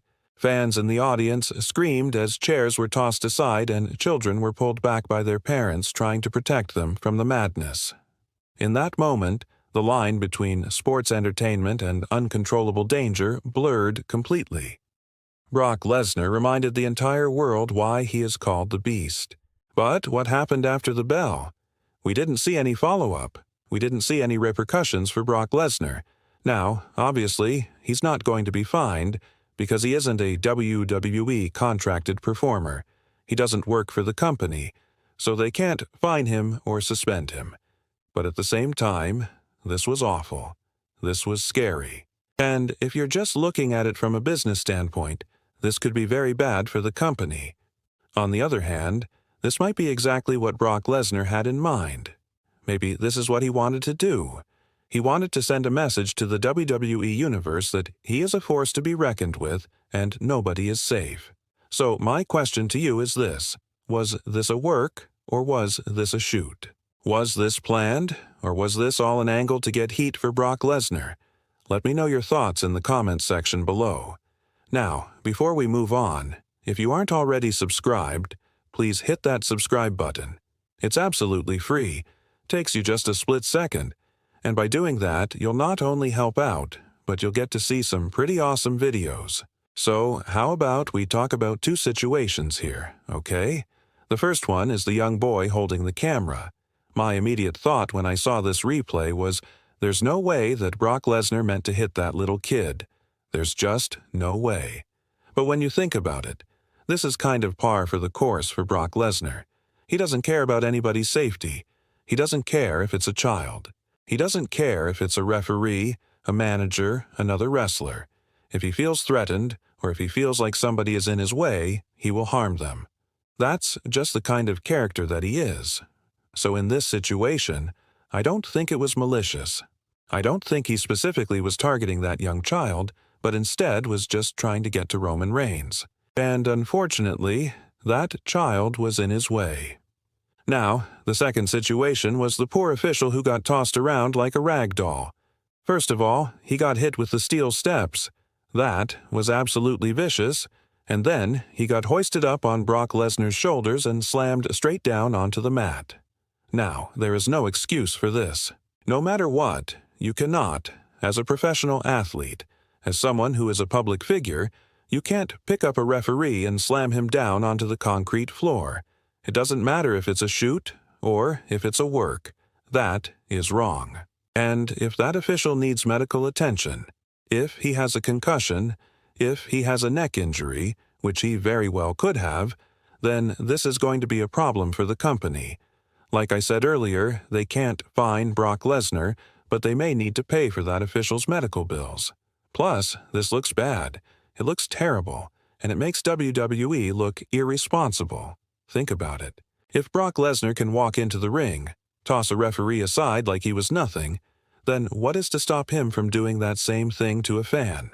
Now, granted, I'm sure that Lesnar wouldn't target a fan, but things happen. People get excited. Things get out of control, and all of a sudden a fan gets hurt. Then what? Do we have lawsuits? Is there liability issues? All of a sudden, Brock Lesnar becomes a very big headache for WWE, and trust me, they don't need that. So, as far as consequences go, I don't think Brock Lesnar is worried about any of that, but maybe he should be. Anyway, I want to thank you for watching this video. Remember to hit the subscribe button. Also, check out our podcast. Thanks again for watching, and I'll see you very soon. Why did Brock Lesnar snap? That is the big question everyone is asking right now. Why did Brock Lesnar do what he did? Some people are saying this is frustration that has been boiling inside him and finally reached a critical point. Others are saying that he's just tired of being disrespected by WWE management, tired of not getting the fights he feels he deserves, but those who know Brock Lesnar best say this is just who he is. No matter how much you try to tame the beast, no matter how much you try to domesticate him, there will always be a wildness in there. It only takes a small spark to ignite the chaos within. And right now, that's what we're all trying to figure out. What was the spark? What set him off? Because this isn't the first time Brock Lesnar has gone rogue. Let's not forget that night at the Royal Rumble when Seth Rollins came out to a chorus of boos. In fact, the crowd that night was so anti-Seth Rollins they were practically throwing things. So, when Brock Lesnar appeared on the Titan screen, you could feel the energy shift, because the audience wasn't just excited to see Lesnar, they were excited to see what Lesnar would do to Seth Rollins. And when those two finally got in the ring together, well, let's just say that no member of the security team walked away unscathed. Even though technically this wasn't a match, it was still a hell of a brawl. Lesnar also has a history of losing control when he's frustrated, like that time on an episode of Raw when he was supposed to be having a contract signing with Triple H. But before either man could put pen to paper, Brock Lesnar just went on a rampage, sending both Triple H and Stephanie McMahon packing. Now, I'm not saying that any of us expected him to snap like this, but this isn't the first time he's done something like this. Even if the target wasn't a person, it was a Christmas tree last year. If you remember, during the 2024 Royal Rumble, after Bray Wyatt was eliminated, he took a swing at the Christmas tree. And when I say he took a swing, I mean he absolutely demolished it. But back to the Christmas tree incident, he didn't do that because he was frustrated. He didn't do that because he was angry. As far as we know, he just felt like doing it. That was just who he was in the moment, and maybe that's what happened tonight. Maybe there was no deep meaning behind it. Maybe he just felt like letting loose. I think the most important thing to take away from this is that Brock Lesnar does not need a match to dominate. He doesn't need a bell to ring to tell him when to go. He makes his own rules, and if you step in his way, you do so at your own risk. I don't think this was a warning to Roman Reigns, because if he wanted to send a message to Roman Reigns, he would have done more than destroy some chairs. This was a reminder to the entire WWE universe. The Beast answers to no one.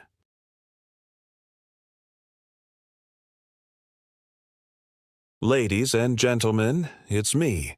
And as promised, we're going to travel back in time to the unforgettable night that was NXT Stand and Deliver. From breathtaking matches to shocking reunions and jaw-dropping stunts, we're going to take you through the 5 moments that made this event truly epic. So sit back, relax, and let's dive right in.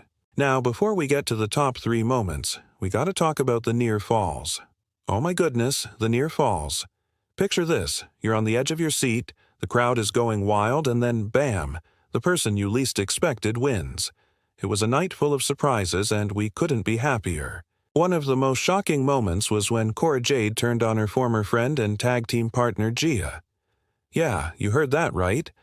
After a hard-fought tag team match, Cora betrayed Gia, leaving fans in disbelief. But that wasn't the only double cross we saw that night. No, sir. Later in the evening, we witnessed another shocking swerve.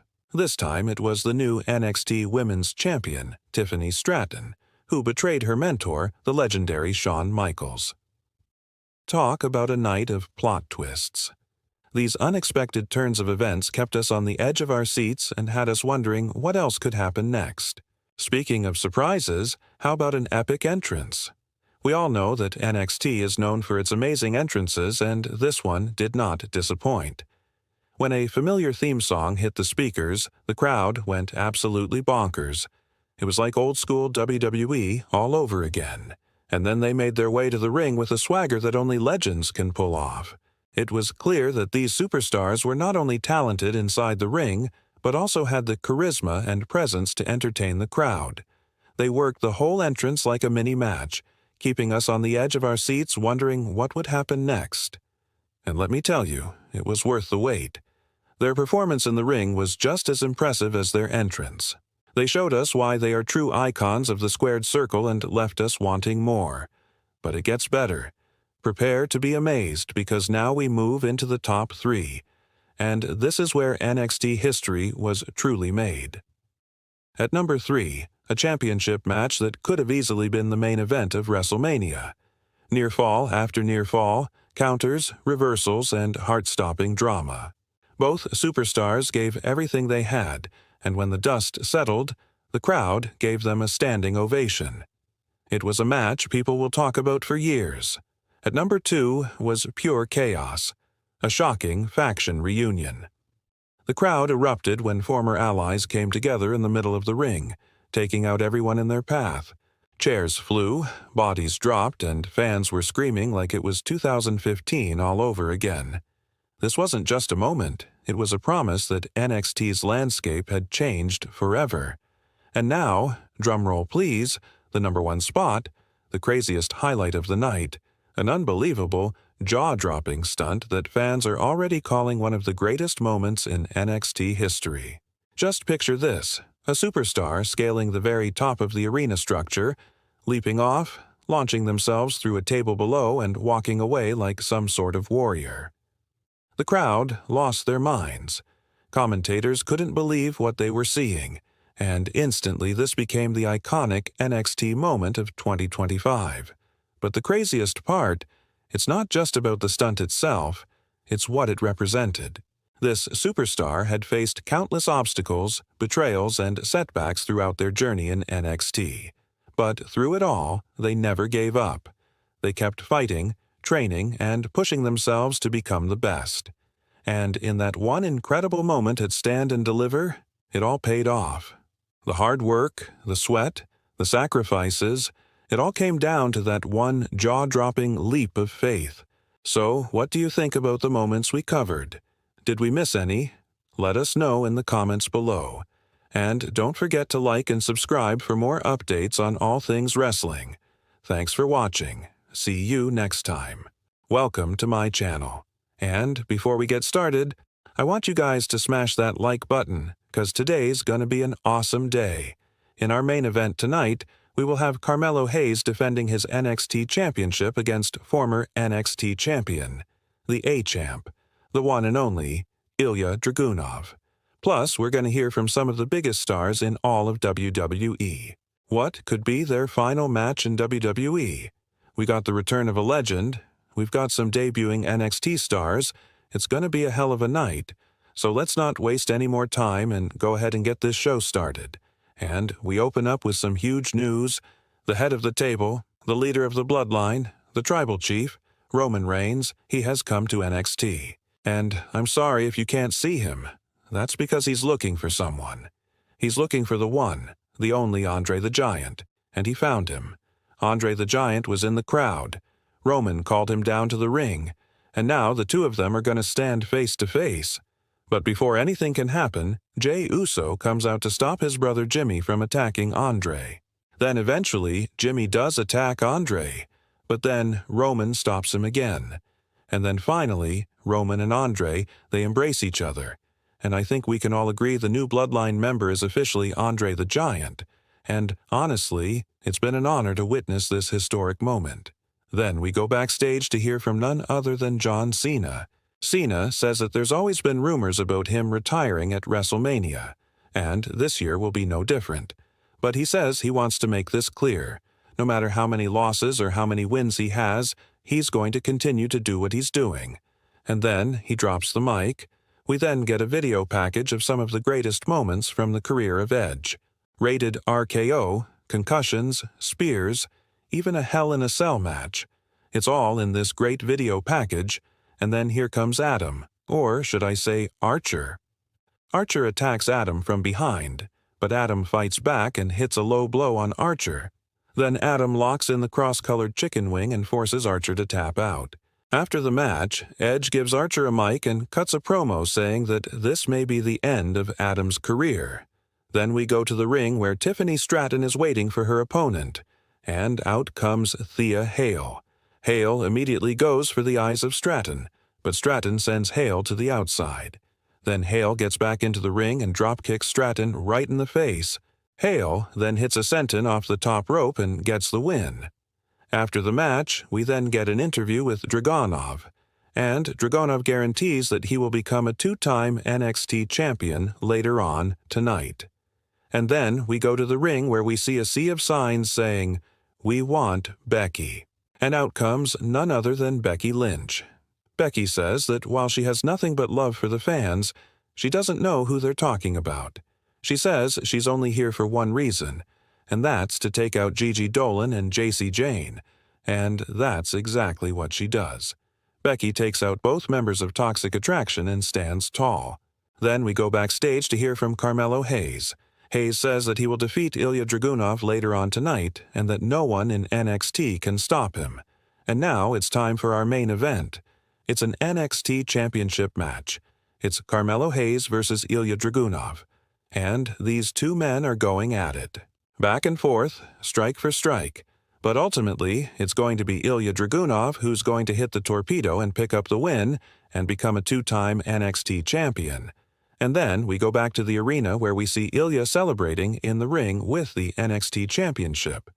And that's going to do it for this episode of NXT. What an awesome night! I mean, we had so many awesome moments from the debuts to the returns to the title changes. I mean, it's been an awesome night, and I hope you guys enjoyed watching it as much as I did. If you did, don't forget to smash that thumbs up, and I'll see you next time. From shocking returns to betrayals that left us stunned, we're about to dive into the most insane moments from moments 6 to 4. The drama, the action, it's all coming up next.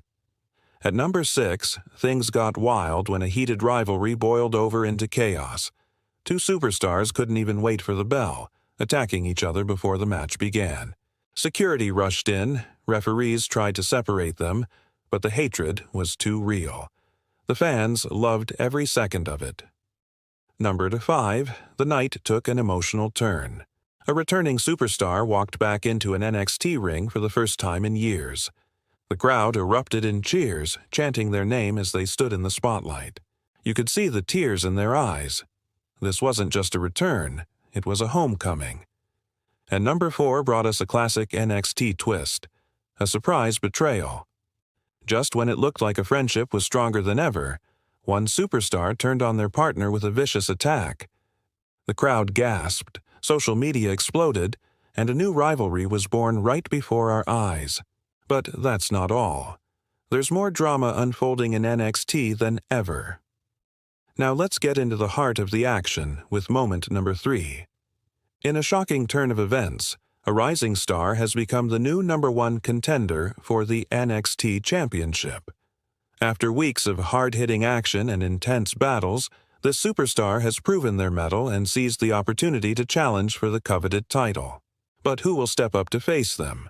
Will it be the reigning champion looking to defend their title or someone else entirely? The suspense is building and fans are eagerly anticipating who will be the next challenger. Stay tuned to find out who will answer the call and step into the ring to face the new number 1 contender. Don't miss out on this epic showdown.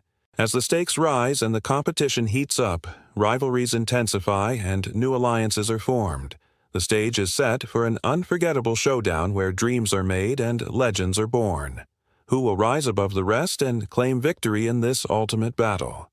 Find out in this week's NXT. Now let's take it back to the ring for our next 2 moments. At number 2, a jaw-dropping moment occurred when a superstar executed a mind-blowing move that left both the audience and their opponents speechless. The sheer athleticism and precision displayed in this move had everyone on the edge of their seats. But it wasn't just the execution that made this moment so unforgettable. It was the storytelling that went into it.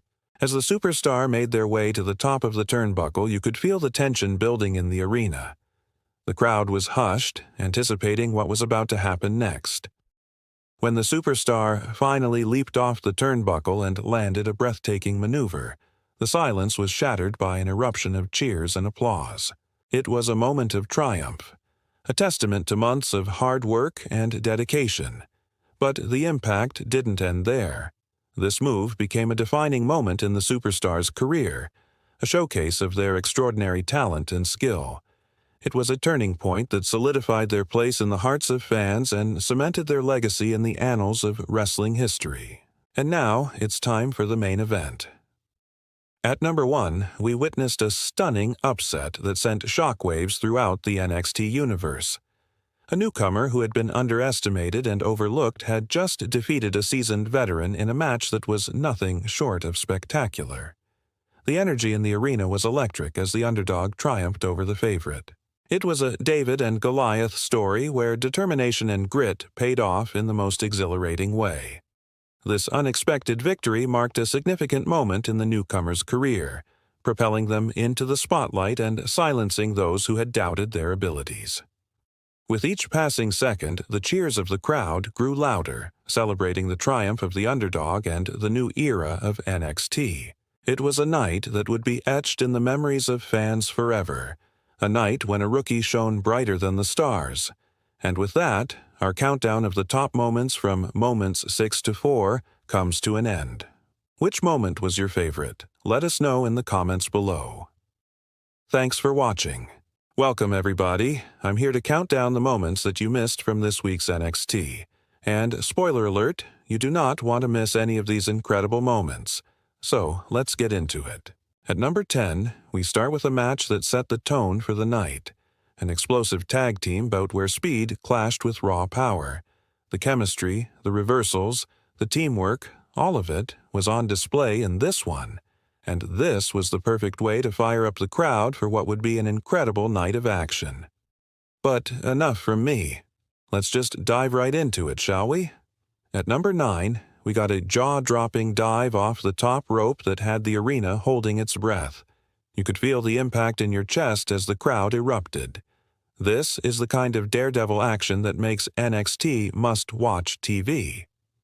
Number 8, the arrival of a brand new superstar who stormed into the ring and instantly made their presence known. The debut was loud, shocking, and unforgettable. Fans are already calling this newcomer the future of NXT. And at number 7, the first shocking upset of the night. A fan-favorite veteran went down in flames, defeated by an underdog who nobody expected to win. The upset sent shockwaves across social media. It's clear that in NXT, you can't sleep on anybody. One moment they're celebrating, the next they're being sent home. Don't miss any of the action because if you do, you'll be sorry. And now, let's get back to our countdown. At number 6, we saw a battle of wills between two incredibly evenly matched opponents. Every punch, every kick, every takedown was met with an equally fierce response from the other. In the end, it was a true test of strength and determination. Who do you think came out on top? Find out now by clicking the link provided. At number 5, a powerhouse competitor showcased their dominance with a thunderous slam that shook the very foundation of the ring. The crowd was on its feet as the referees struggled to count. The resilience shown in this match was nothing short of astonishing. Did this competitor prevail? Find out now by clicking the link provided. No, 4. We witnessed a masterclass in technical wrestling. Every hold, every submission move had the fans on the edge of their seats. It was a clinic in how to outsmart your opponent, leaving you to wonder who will emerge victorious in this battle of wits. Click the link to find out. At number 3, the intensity reached a fever pitch when a competitor took control of a match in a moment of pure rage. Fueled by anger, they unleashed a flurry of attacks that left their opponent battered and bruised. Will this competitor's wrath lead them to the championship? Click the link to find out. And now, it's time for the main event. At number 2, a surprise betrayal led to a shocking conclusion. Alliances were broken, and you won't believe the chaos that ensued. Trust no one in this cutthroat world of professional wrestling. And remember, in NXT, the only constant is change. So don't blink, or you might miss it. Finally, at number 1, a new champion was crowned in an instant classic that had the crowd on their feet. The back-and-forth action had fans on the edge of their seats. Who will etch their name in gold? Click the link to find out. That's all for this week, folks. Thanks for watching. Don't forget to like and subscribe so you never miss an episode of NXT. See you next time. The bell rings, signaling the end of the most brutal WrestleMania match in history. 3 men lay strewn across the canvas, each a testament to the war that just unfolded inside the squared circle. But only 2 can claim victory. 1 will walk out as the winner and leave with the championship. The other 2, left to grapple with defeat and the demons that come with it. As the crowd roars, the injured men slowly begin to stir. First to his feet is Punk, clutching his ribs. The crowd erupts into a frenzy, the chorus of CM Punk echoing through the stadium. But Punk's celebration is cut short by the piercing boos that follow close behind. He looks up, confused, as the crowd's adoration turns to derision. Roman has risen, and the crowd immediately rallies behind their beloved champion. The sight of Roman standing tall, championship in hand, sends a wave of adulation rippling through the audience. The boos and cheers blend together into one deafening storm. Love him or hate him, Roman has proven why he is the most dominant champion of this generation. Meanwhile, Punk rolls out of the ring, beaten but not broken. His comeback wasn't just a nostalgia trip. He showed the world that even after all these years he could still deliver at the very top level. But tonight, it wasn't enough. As he exits, the crowd's chants shift, morphing from admiration to disappointment. The CM Punk anthem becomes a somber dirge. It's clear that despite the valiant effort, Punk falls short in the end. His journey in this match might be over, but his impact on this night, on this event, will be remembered for years to come. In the ring, Roman, now the sole focus of the crowd's attention, raises his championship high above his head. The crowd roars its approval, their cheers shaking the very foundations of the stadium. This moment, this victory, is his. But as the celebrations reach their peak, a figure emerges from the shadows. A figure who has something to say. It's Seth Rollins, his face a mask of fury, his eyes blazing with a fire that threatens to consume him. With every step he takes toward the ring, the crowd's cheers die down a little. replaced by a nervous murmur. They know what comes next. The post-match ritual that never fails to ignite the crowd. Rollins reaches the ring and stares at Roman, his nemesis, his rival, the man who has once again snatched away his moment. The history between these two, the years of betrayals, the countless battles, it all comes to a head in this one, single moment. The crowd, sensing the intensity, the palpable tension, begins to cheer once more, egging them on, wanting more. But for Rollins there is no glory in this shared spotlight. All he feels is the burning desire for retribution, the need to make Roman pay for what he has done. As he continues to stare, the crowd's cheers turn to boos. They understand Rollins' pain, his agony, and they don't want to see Roman win like this.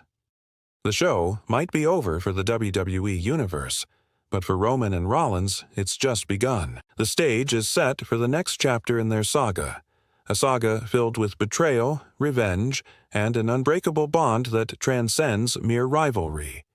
The question is, who will come out on top? Suddenly, the familiar tune hits, signaling the return of the legend. The crowd, already buzzing with excitement, erupts into a frenzy, their cheers shaking the very core of the stadium.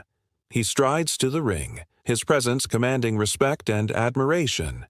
But his eyes, they tell a different story, a story of pain, of loss, and a deep, burning rage. He's here to confront Roman, to hold him accountable for the events that transpired moments ago. The echoes of the previous match still ringing in his ears. The two legends lock eyes. It's a moment pregnant with tension, a clash of wills that neither man backs down from. The crowd, sensing the gravity of the moment, falls silent. All eyes are on these two titans as they circle each other, sizing up their opponent. The air is thick with anticipation. The crowd, stunned into silence, watches as the two icons prepare for action. It's a standoff that seems to stretch into eternity before finally breaking. The first move is made. The match isn't over yet. There's more to be settled, more pain to be inflicted. The crowd roars back to life, their cheers echoing the ferocity of the fight that's just begun. And so the story of WrestleMania 41, the tale of betrayal, resilience, and unyielding determination, continues. In the heart of the WWE Universe, the drama unfolds, captivating the audience, keeping them on the edge of their seats. For this isn't just a match, it's a battle of egos, a war of attrition, and a testament to the indomitable spirit of these extraordinary athletes. As the night deepens, the stakes rise. Who will claim the ultimate victory? Only time will tell. But one thing is certain, this night will be etched in the annals of WWE history forever. The Bloodline Civil War Trilogy, Chapter 3, The Last Chapter. This match was personal. It was brutal. It was everything the previous two chapters were not.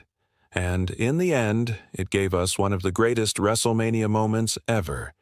Here's how it all went down. The action starts off slow with some technical wrestling and storytelling. Seth and Roman trade control. We get a lot of one-on-one action between these two former Shield brothers.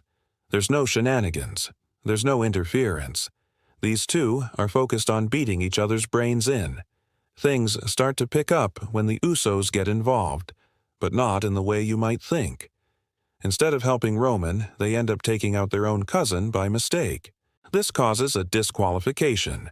Jimmy and Jay argue with Roman after the match, and this is when Solo Sikoa finally arrives.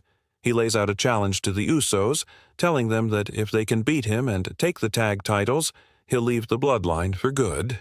The Usos accept, and so we get our first ever main roster tag team match between the Usos and the Enforcers. As for Roman, he's furious with everybody. He's furious at the Usos. He's furious at Solo. And most importantly, he's furious with Sami Zayn. In fact, he says that if Sami doesn't apologize for what he did last week, he's going to fire him on the spot. Sami does come to the ring to try and talk to Roman, but The Rock stops him. Rock tells Sami that the only apology he's going to get from Roman is in the form of a beat down. So Rock challenges Roman to a one-on-one match right here, right now. This does not happen often. A rock challenge issued, a rock challenge accepted. Now we get a match that we never thought we'd see at this point in their careers, two part-timers colliding in a dream match. The story of this match is pretty straightforward. Rock has the experience advantage early on, but Roman eventually dominates with his power advantage. Back and forth they go until the finish. Rock hits the people's elbow, but instead of going for the pin, he taunts Roman. This allows Roman to kick out, and then he hits the Superman punch. That was it. The tribal chief got the victory. After the match, Rock offers a handshake to Roman, but Roman just walks away. He's not interested in making nice. He's too busy being angry at Sami. Speaking of Sami, he's backstage with Kevin Owens as they watch the Usos defend the tag titles against Solo. The Usos win the match, which means that Solo is officially leaving the bloodline. As KO and Sami celebrate, they're jumped by none other than the Judgment Day. Finn Balor and Damian Priest laid them out, but not before Sami got a shot in on Priest. That may have cost them the match, but it made Priest tap out to the KO. Just like that, the Judgment Day was sent packing. Back in the main event, Seth and Roman are going at it. They destroy each other with repeated concussions. Both men are busted open. This match has now officially gone into overdrive. With both men exhausted, they start to exchange finishers. First, Seth hits the curb stomp, but Roman kicks out. Next, Roman spears Seth through the barricade. They're both down. The ref starts to count. 1, 2, 3, 4, 5. At this point, the match should be over, but somehow both men get back to their feet. Punk sees his opportunity. He grabs Roman by the hair and drags him back into the ring. He immediately locks in the Anaconda Vice. Roman screams in agony. The crowd is going bonkers. Could this be it? Is Roman about to tap?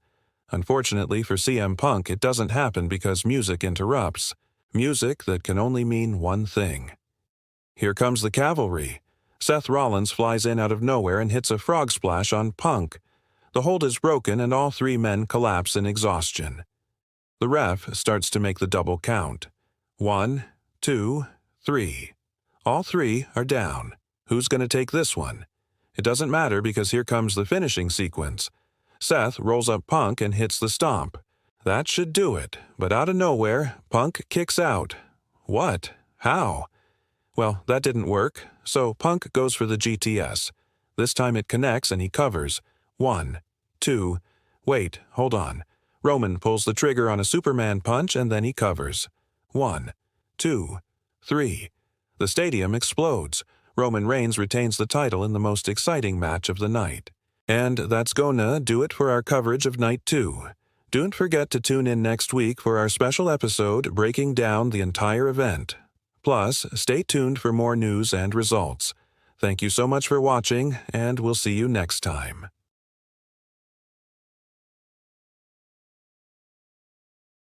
They say every great football club and every legendary player has secrets. They are the tales that go beyond the beautiful game, the moments etched in the history books and the faces plastered on magazine covers. The big clubs, Real Madrid, Barcelona, Manchester United, Juventus, they all have their share of stories. Stories that make you question, stories that make you rethink. Tonight, our focus is on two icons who need no introduction, Cristiano Ronaldo and Lionel Messi, and their respective teams, Real Madrid and Barcelona. Their names echo through the corridors of football history. Their every move is dissected by the media. Their every goal is celebrated with euphoric madness. But what about the moments before the spotlight, the decisions that went into making the legends? Welcome to the show. And tonight's topic is Cristiano and Edu, the untold beginning. Joining us all the way from Spain is a special guest, none other than Edu Aguirre, a journalist who was close to Cristiano during his early days at Real Madrid. His recent revelations promise to pull back the curtain on Cristiano's formative years at the Santiago Bernabeu. What did Cristiano whisper to Iker Casillas? Why did he choose Real Madrid over Barcelona? How did Jose Mourinho influence his early career? And what was the transfer deal that almost brought him to AC Milan? These are just a few of the many questions whose answers we're eagerly anticipating. Edu, thank you for being here. Thank you very much for coming on the show. Let's start with a little, mystery. What was that conversation between Cristiano and Iker Casillas before the Champions League final? Yeah, so it was actually an offhand comment, right? Cristiano told me this during one of our conversations. He said, Iker came up to me and told me, listen, if you score against Liverpool, we'll be champions. And I replied, no, no, no, no, no, no. If I score against Liverpool, you'll be champions. So, it was a joke between us, but then, he said, no, no, no, no, no, no. You think I won't score? You wait and see. And I ended up scoring twice. But, in the end, the important thing was that Real Madrid won and made history by winning the 10th Champions League title. Yeah, speaking of Real Madrid, there's a widespread belief in Spain that Cristiano would have ended up at Barcelona had it not been for one man, José María Gutiérrez, better known as Guti. So, could you shed some light on that? Yeah, so listen, it's true that when Cristiano arrived at Real Madrid, there were already rumors that Barcelona were interested in signing him. But then Guti was the sporting director at Real Madrid at the time, and he made it clear to everyone that he wanted to bring Cristiano to the team. Guti believed that Cristiano could play alongside Raúl, that he could learn from the best, and that he would be a perfect fit for Real Madrid's style of play. So he made it clear to the president, to the coach, and to everyone around him that he didn't want to let Cristiano leave. And Guti kept a close eye on Cristiano throughout his time at Real Madrid Castilla.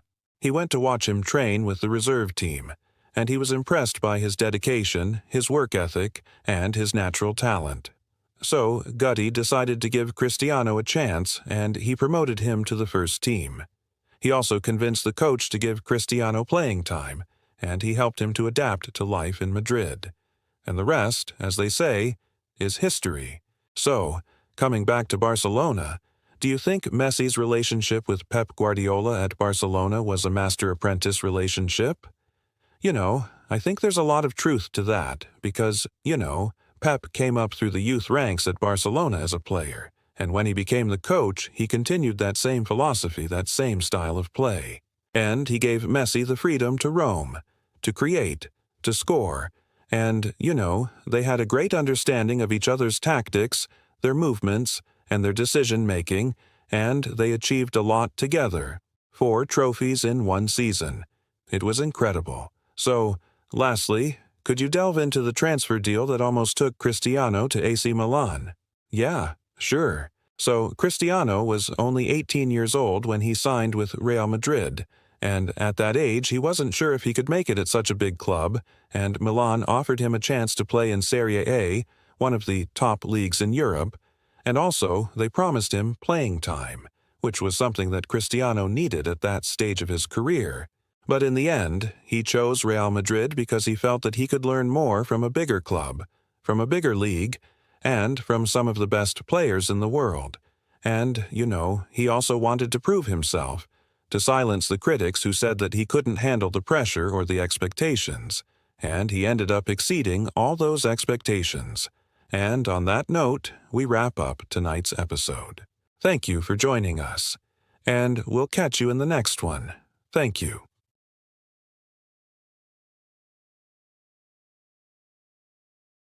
Hey, everyone. Welcome to another exciting match day in the world of football. Today, we're off to Belgium for a game between 2 heavyweights. But before we kick off, make sure to show your support by liking this video. Also, stick around until the end because we've got some cool stuff planned. So let's meet our teams. First up, we have the home side, Oud-Heverlee Leuven. They might not have the star-studded squad of their opponents today, but they make up for it with their never-say-die attitude and a pinch of home advantage. Manager Mark Bryce has his boys well-drilled and organized, ready to give the visitors a run for their money. Now looking at the starting 11, there are a few familiar faces that will be key to Leuven's game plan. In the heart of the defense is the rock-solid Vincent Watau. His aerial prowess and last-ditch tackles will be crucial against the towering strikers from Anderlecht. In midfield, the engine room, we have the tireless Nani Dorgels. He's the link man, the playmaker who dictates the tempo of the game. And up front, the lone striker, the goal poacher, is none other than Yuma Ashimeru. Quick, agile, and with an eye for goal, he'll be the man to lead the line for Leuven. Now let's shift our attention to the visitors, the mighty RSC Anderlecht. They come into this match as favorites, and rightfully so. With a squad boasting both youth and experience, they are a force to be reckoned with. Manager Brian Rice has a plethora of attacking options at his disposal. The wide areas will be a threat with the pace of Francis Amuzu and the trickery of Jari Verscharen. And in the box, the clinical finishing of Joshua Zirkzee will be a handful for the Leuven defense. Anderlecht's midfield maestro, Sambi Lokonga, will pull the strings in the middle of the park. His passing range and vision will be vital if the purple and white want to break down a stubborn Leuven defense. As the players made their way onto the pitch, the tension was palpable. The home crowd, a sea of blue and white, roared their support, while the away end, clad in purple, responded with an equally passionate chant. The referee blew the whistle and the match was on. The first half kicked off with Anderlecht enjoying the lion's share of possession. Their passing was crisp, their movement was sharp, and Leuven were forced to soak up a lot of pressure. However, as the half wore on, Leuven grew into the game. They began to string a few passes together and even had a couple of half chances. The turning point of the first half came just before the break. A mispass in the Anderlecht half allowed Yuma Ishimaru to steal the ball. He raced towards the goal, rounded the keeper, and slotted home. The Leuven fans went wild. Their team, the underdog, was leading against the Giants. The second half started with Anderlecht on the front foot. They pushed and pushed, but the Leuven defense held firm. Vincent Thoug was a colossus at the back, dealing comfortably with everything that Anderlecht threw at him. Midway through the half, Anderlecht brought on their star striker, Joshua Zirkzee, and immediately he made an impact.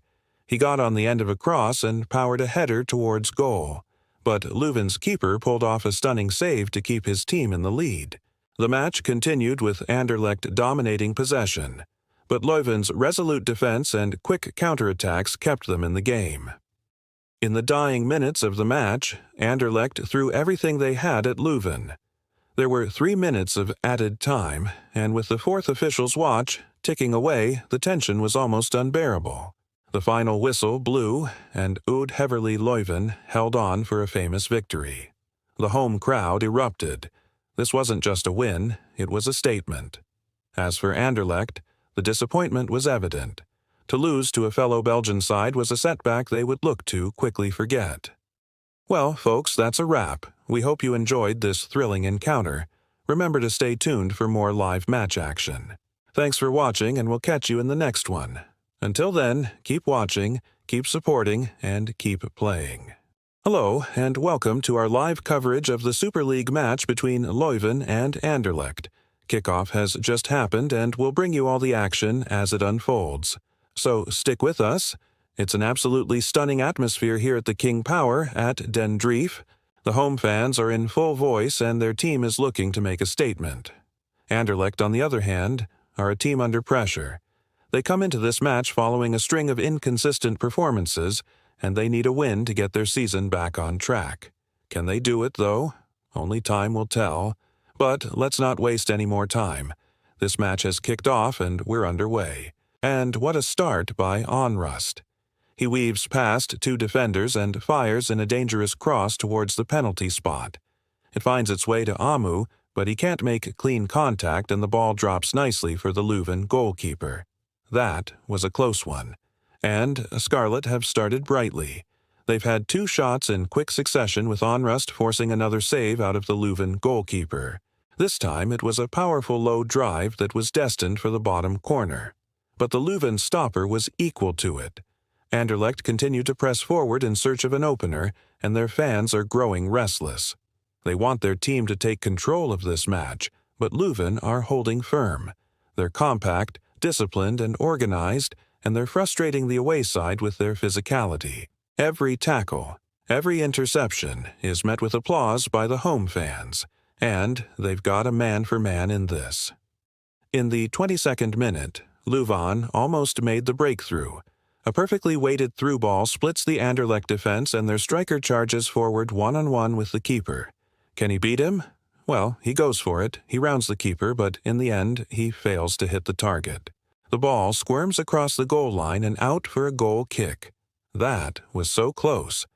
Leuven nearly shocked everyone, but they got their just rewards for their brave defending with that chance, and they almost went ahead in the 34th minute. Another sweeping move this time down the right flank. A low cross into the box, but it's cut out by the scrambling Andy defender who concedes a corner. Will Leuven be able to make something out of this set-piece situation? We'll have to wait and see. But for now, the corner comes to nothing, and Anderlecht break up the field with numbers. Can they find a way through before the break? We'll have to wait and see. Anderlecht are knocking on the door, but Leuven's resolute defending continues to frustrate them. The half-time whistle blows and it's all square at the break. And that's probably a fair result. Anderlecht dominated possession, but Leuven showed great resilience and they could have even snatched it at the end. Will the second half bring more goals, or will it be end-to-end? Let's hope it's the former. We're back underway here in the second half. Anderlecht get it started. Can they find a way through in this second half? That's the big question. For now, though, it remains goalless and the home fans are urging their team to attack with more purpose. Will we see any changes in the second half? Only time will tell. As it stands, though, Anderlecht have a mountain to climb if they're to take all 3 points. I'm here for the channel, and if you like our videos, stay tuned for more. We'll have all the highlights as soon as they're available. And if you want to get more involved, follow us on social media. Now we've got 2 million subscribers, which is incredible. Join in the conversation and don't forget to like and subscribe. Your support really does help us, and it allows us to bring you coverage like this. Thanks for watching. Leuven, Belgium, May 26, 2024. For Group B of the UEFA Conference League, the stage was set for an exciting showdown between Anderlecht and Leuven at the King Power at Den Dries Stadium. With both teams eager to secure the group's top spot, the atmosphere was electric as the second half commenced. Anderlecht, known for their attacking prowess, started the match with a bang, dominating possession and creating several scoring opportunities. Their star striker, with his pace and clinical finishing, tormented the Leuven defense, leaving them on the brink time and again. Despite Anderlecht's relentless pressure, Leuven held firm, displaying resolute defending and thwarting away sides' attempts to break the deadlock. The first half ended goalless, leaving fans on the edge of their seats in anticipation of what was to come. The second half kicked off with even more intensity. Anderlecht knew they couldn't afford to let chances slip away, while Leuven felt momentum building. The question was, who would strike first? In the 56th minute, the breakthrough finally came. Anderlecht's winger, with lightning speed, cut inside from the flank and curled a beautiful shot into the top corner. The away fans erupted in celebration, and Anderlecht took a 1-0 lead. For many teams, conceding against Anderlecht would have been the beginning of the end. But not Leuven. Instead of folding, they pushed harder. Their midfielders started linking up play, pressing high and testing Anderlecht's backline. And in the 68th minute, Leuven's persistence paid off. A well-placed cross found their forward inside the box, who rose above his marker and headed the ball past the keeper. The stadium exploded in joy. Leuven had equalized, 1-1. Suddenly, the underdogs were back in the game, and belief spread like wildfire among their supporters. With renewed determination, Leuven continued to press forward, creating chances of their own. Anderlecht, rattled by the equalizer, struggled to regain their composure and the intensity of the first half. The purple and white's attacks lacked cohesion, and their normally prolific striker seemed off his game, failing to find the target with several of his efforts. As the minutes ticked by, the tension mounted, and it became apparent that neither team was willing to settle for a draw. In the closing stages of the match, Leuven came agonizingly close to snatching a victory. A Leuven midfielder unleashed a powerful strike that left the keeper rooted to the spot. However, to their dismay, the ball cannoned off the crossbar, much to the relief of the Anderlecht players and supporters. The match remained poised at 1-1 as the final whistle blew, leaving both teams with a share of the spoils. Despite the disappointing outcome for the home fans, Leuven's performance had been nothing short of remarkable. They had shown courage, determination, and skill in abundance. Manager Steve Loest was proud of his team's display. "We competed with one of the best teams in Belgium and created enough chances to win the game," he stated in the post-match interview. "I can't fault my players' effort and commitment. We just need to be more clinical in front of goal." As for Anderlecht, the result left them still atop of Group B, but their celebrations were muted.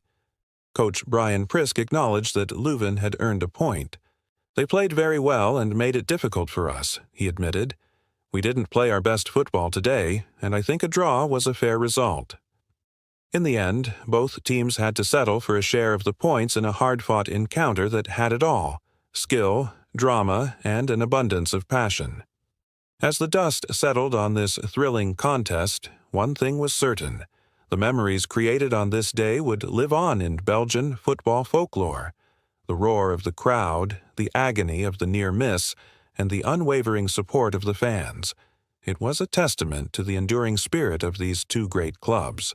Regardless of the outcome, one thing is clear: the future looks bright for both Anderlecht and Leuven, and fans eagerly anticipate what the next chapter may hold.